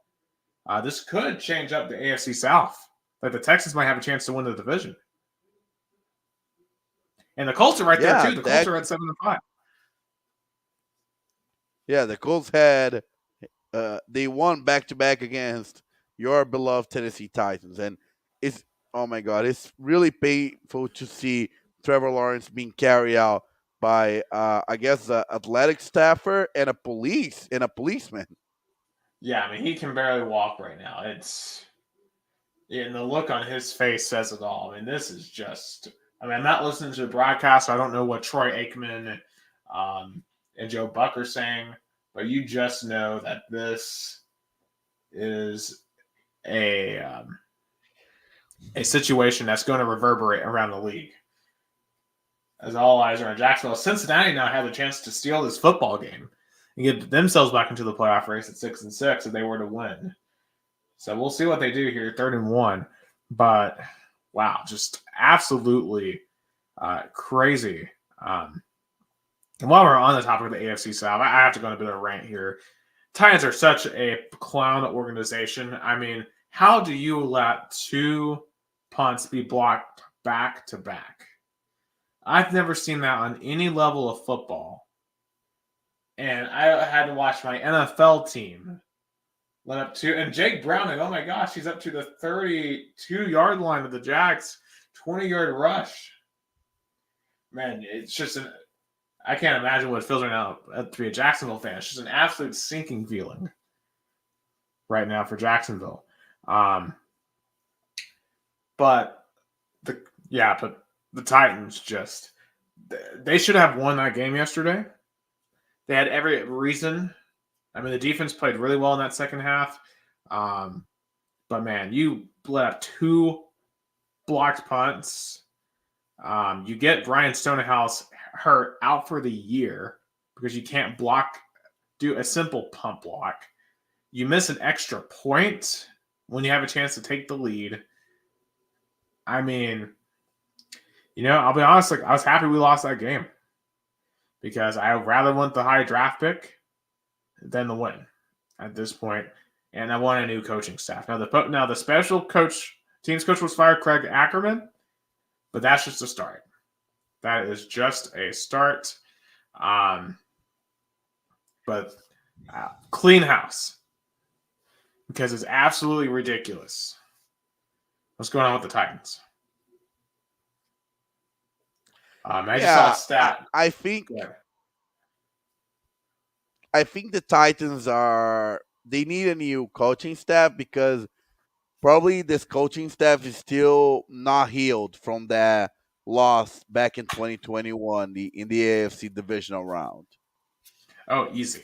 And we've never come back from that. The roster building has been absolutely atrocious, and we just need to start over, completely start over. It's gonna be a while before the Titans we think are relevant. We might have a couple of bad seasons. So that's just the way it is. But speaking of on the opposite end, the 49ers, oh my God, what they did in Philadelphia yesterday was so impressive. 42-19 over Philly. I think right now they should be the Super Bowl favorites. Yeah, it's interesting because I thought they were kind of on a low because they had a 3-game losing streak and lost to a bad Minnesota team and an average Cleveland team and a Joe Burrow-less Bengal, but they came back strong. Since then they won 4 straight against Trevor Lawrence and on the road in the two most it's so funny. The 49ers won back-to-back games in the both most hard places to play in Seattle and Philly. Yeah, I mean, San Francisco legitimately is that good. They are that good. They deserve to be the Super Bowl champions. For Philadelphia, they're kind of teetering heading into this Dallas game. Of course, we'll talk about that in just a minute. Also, I think one other big result, Jordan Love and the Packers. Wow. I think Jordan Love has arrived. I think he's legitimately the quarterback for the Packers moving forward. He was great last night in that win over Kansas City. He outplayed Patrick Mahomes in Kansas City. Yeah, and somehow it's not crazy to think that the Green Bay Packers might steal a spot in the wild card. It's not crazy. Oh, they're already there. They're the number 6 seed right now. Yeah, so it's not crazy to think about it. How interesting would be if the Packers made the playoffs a season after Aaron Rodgers left the team. They did not make the playoffs last season, and even if they got bounced out of the playoffs in the first round, the wild card, it's still a great season because imagine, for example, if the Vikings are left out, like we all thought the Vikings are going to dominate this division, but that was not the case. Oh, easy, yeah. And it's anyone's okay. Well, I mean, the Lions should win the division, but from there, it's going to be an interesting wild card fight. All right, let's get into some picks for Week 14. And a warning: these primetime games suck. They're terrible. Thursday, Patriots at Steelers. Gross. And the Steelers might be on Mitch Trubisky in this game. Not even Kenny Pickett. Steelers by a field goal, and it's going to be like 13-10. Yeah, I'll go Steelers as well. Sunday, 1:00 game, Buccaneers at Falcons. Give me the Bucks. I'm going to go Bucks as well. I'll go take the Bucks as well. 1 p.m. Lions, Bears, and Chicago. Lions, I'm going to take the Lions, and they need to win this game because they need to pull away from Green Bay and Minnesota. Correct. I've got the Lions as the Bengals hit a field goal with 2:28 left. They take the lead 31-28. All right, Colts at Bengals. If the Bengals get a win, I'll take them to on Sunday, and then they'll be a hot team without Joe Burrow. Yeah, we have a battle of backup quarterbacks. I like the Bengals too. And I saw a stat from someone just texted me. 9 out of the 32 teams in the NFL this year have lost their starting quarterback to injury.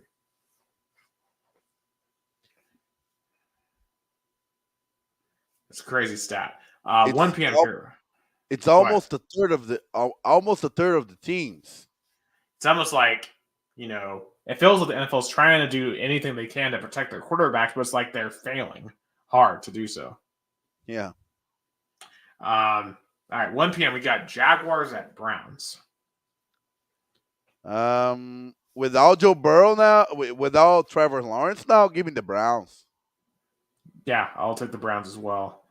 All right, 1 p.m. Panthers at Saints. Even though the Jaguars are undefeated on the road, they have 5 wins. So I'll still take the Browns, but interesting stat. Yeah, hammer the under in that game. All right, we got Panthers at Saints. And man, Saints fans, they were letting Derek Carr have it yesterday. They hated him. But still, give me the Saints. Yeah, still give me the Saints. The Panthers are tanking. Yeah, they're in tank mode. We have Texans at Jets. Give me the Texans. I mean, CJ Stroud is playing an amazing season. I mean, yeah, the Texans are going to fight for the division. I agree. Give me the Texans. All right, we got Rams at Ravens. Rams on a 3-game winning streak heading into this. Give me Ravens. Yeah, Ravens. All right, 4 o'clock games. We have Vikings at Raiders. The battle for the wild card. Give me Vikings. You know what? I'm going to ask. Give me the Raiders. I think the Vikings are kind of teetering right now. I'll take the Raiders. If the Raiders win, they are in on the wild card spot. Absolutely. Yep. A lot of mediocre teams this year in the NFL. Yes, Seahawks at the Niners. Give me 49ers. The way they're playing right now, give me 49ers. Yeah, I agree. Niners. All right, Bills Chiefs 4:25. Man, I know the Bills are 6-6, but this still feels like a massive game. But give me the Chiefs. It's the last chance of the Bills to show they deserve to be in the playoffs. I think. Give me the Bills. They are on a do or die situation. Mm-hmm. Other pretty big game here: Broncos at Chargers. Give me the Broncos. Give me the Broncos. And when Brandon Staley's going to get fired? When? Yeah, he needs to, man. I know they won Sunday, but 6-0 with Justin Herbert is pathetic. That's pathetic. Against the team that has conceded before your game has conceded, I believe. Let me check. Hold on.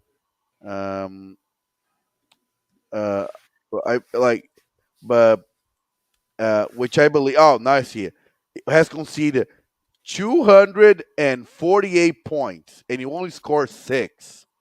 Yeah, it's embarrassing. You're paying your quarterback $260 million to score 6 points in a 2-win team.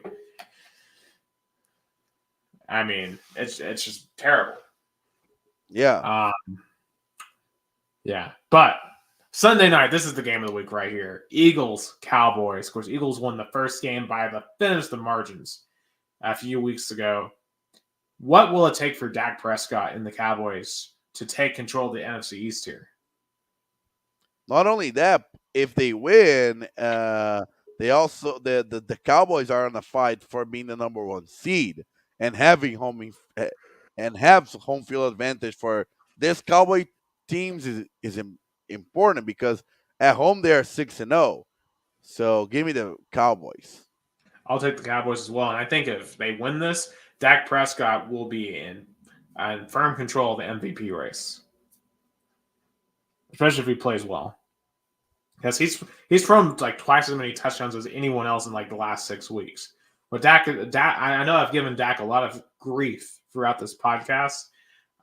He's playing really good right now. Some of his best football.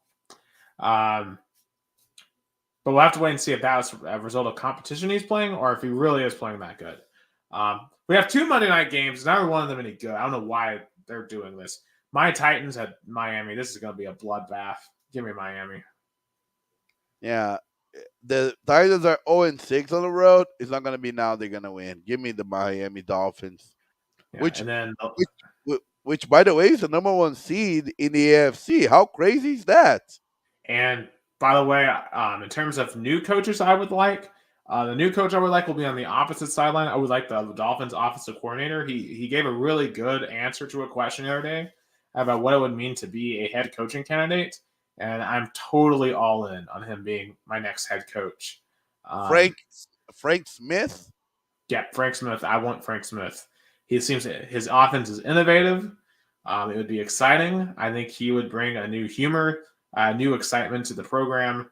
We need somebody. We need some excitement. Mike Vrabel ain't doing it right now. Yeah. So that's my choice. If I were Amy Adams Strunk, and I could control how the Titans operate, I'm firing Vrabel and I'm going to go after Frank Smith. Yeah, I agree with you. All right, last game, Packers at Giants. I'm going to go Packers. Give me the Packers too. Absolutely. But anyway, those are some NFL games. I know NBA in-season tournaments in the knockout stage. So that's really the only other thing. I know MLB has winter meetings right now in Nashville. So a lot of big deals. I'm sure we'll talk a lot more baseball next week once we have results of some of the deals. And I believe next week the NBA in-season tournament will be in like the semifinals and finals in Vegas. So, but I'll be honest, I haven't really watched any of that because it's all been about football. But briefly, Gus, I know you have just some short things to talk about in Brazil. Yeah, Brazil pretty much has a champion. It's not fully guaranteed because there's a margin, a mathematic chance. But I'm gonna show you the standings, and you're gonna agree with me. So right now, Palmeiras is in control, first place after beating Fluminense. So, but you see here the stat, the GD. Do you see the GD? Yeah. So, in order for Atlético Mineiro or Flamengo to be the Brazilian champion, they would have both have to win, getting to 69 points. All 3 teams would have 69 points and 20 wins. The second criteria for had to this untying kind of is the GD goal differential. Right now, Palmeiras has plus 20, plus 31. Atlético Mineiro has plus 23. Flamengo has plus 15. So in order for Palmeiras to lose this title, they would have to, let's say lose 1-0, but Atlético Mineiro would have to win by 8-0, which is impossible. They haven't done it all season. He's not going to do it now. Oh, absolutely. It's just crazy how Botafogo's not even in the top 4 anymore. Yeah, the 10th consecutive game without winning, 5 consecutive tie. At least was a 0-0, so there weren't any major disappointment at the end of the game. But still, though, Botafogo fans feels destroyed. Like it's so funny how Vasco da Gama here in the bottom, and if they save themselves from relegation, Vasco da Gama fans are gonna feeling happier than Botafogo fans. And Vasco da Gama is at 16, Botafogo is at 5th, but Vasco da Gama fans are gonna feel like, oof, relieved, happy, we didn't got relegated. Botafogo fans feels disarray, feels this title should have been ours, and this team let us down. Yeah, just an unreal collapse. And while the Jacksonville Jaguars, even with Bedford, they are in field goal range. Yeah, we can wait the last play of the Monday Night Football to wrap up our show. But Absolutely. in the meanwhile, Palmeiras is the new Brazilian champion. The last week is going to be on Wednesday. My prediction, Palmeiras the champion. The top four: Palmeiras, Atlético Mineiro, Flamengo, and Grêmio. Botafogo and Bragantino are going to go to the Pré-Libertadores, which is the like the Champions League, the knockout stage before the group stage. And relegation, I don't know. Santos. I don't know why I feel Santos going to get relegated on Wednesday. I think Vasco, Bahia wins, Santos ties, and then Santos get relegated. Yeah, it's very possible. It's going to be a lot of clinch butts for sure down the bottom. And that's really the real race. Yeah, the real emotion on Wednesday is going to be on Santos Fortaleza, Vasco da Gama, Red Bull Bragantino, Bahia, Atlético Mineiro. And, because Cruzeiro, who's playing Palmeiras, they're already out of the relegation fight. They already saved themselves. So even Palmeiras' adversary are not going to play their toughest. Probably it's going to be a game without fans because Cruzeiro have the punishment, and they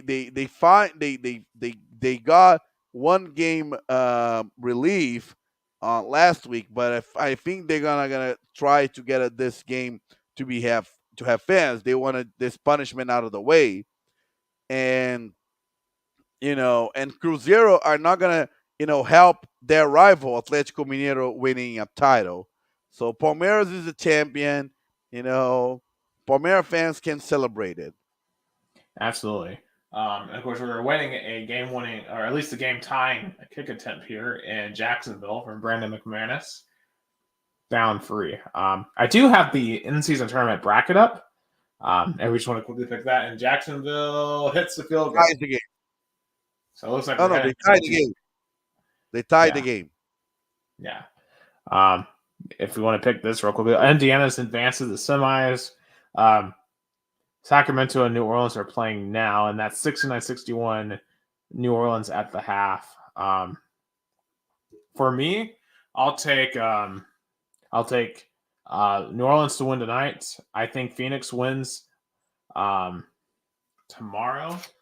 I think Milwaukee wins tomorrow. I think Milwaukee beats Indiana for the championship, and then for the East and goes to the championship. Phoenix beats New Orleans, and then I think Phoenix beats Milwaukee for the NCAA tournament championship.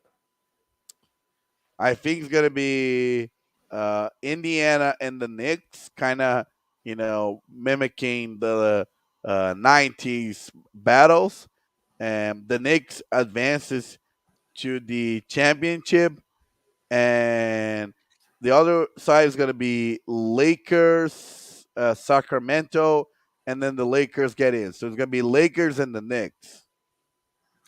Absolutely. And then I guess who would you have in the Lakers Knicks? What? Who would you have in the Lakers and Knicks? Give me the Knicks. Knicks deserve to be the champion. Absolutely.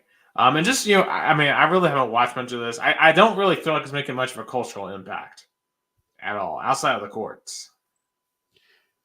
I think it's a valid try to make this period interesting because let's be honest, in the sports media right now, the NBA and the NHL are in the shadows.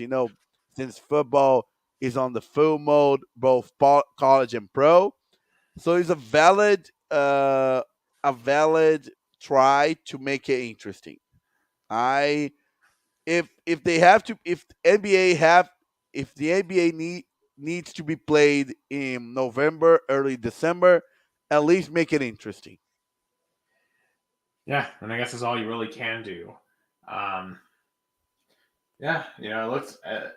I think this thing's going to OT. I don't know if you want to stay up through that because who knows how long that's going to go. So I think we'll just kind of wrap it up here. So that's all we have for episode 107 here, the college football playoff edition, here on this December 4th. For Gustavo Tomazeli down in Americana, Sao Paulo, Brazil, I'm Nick Hill in Chattanooga, Tennessee, United States, and you've been watching the only Brazilian and American sports podcast. 2 countries, 2 Americas, all sports. Have a great night.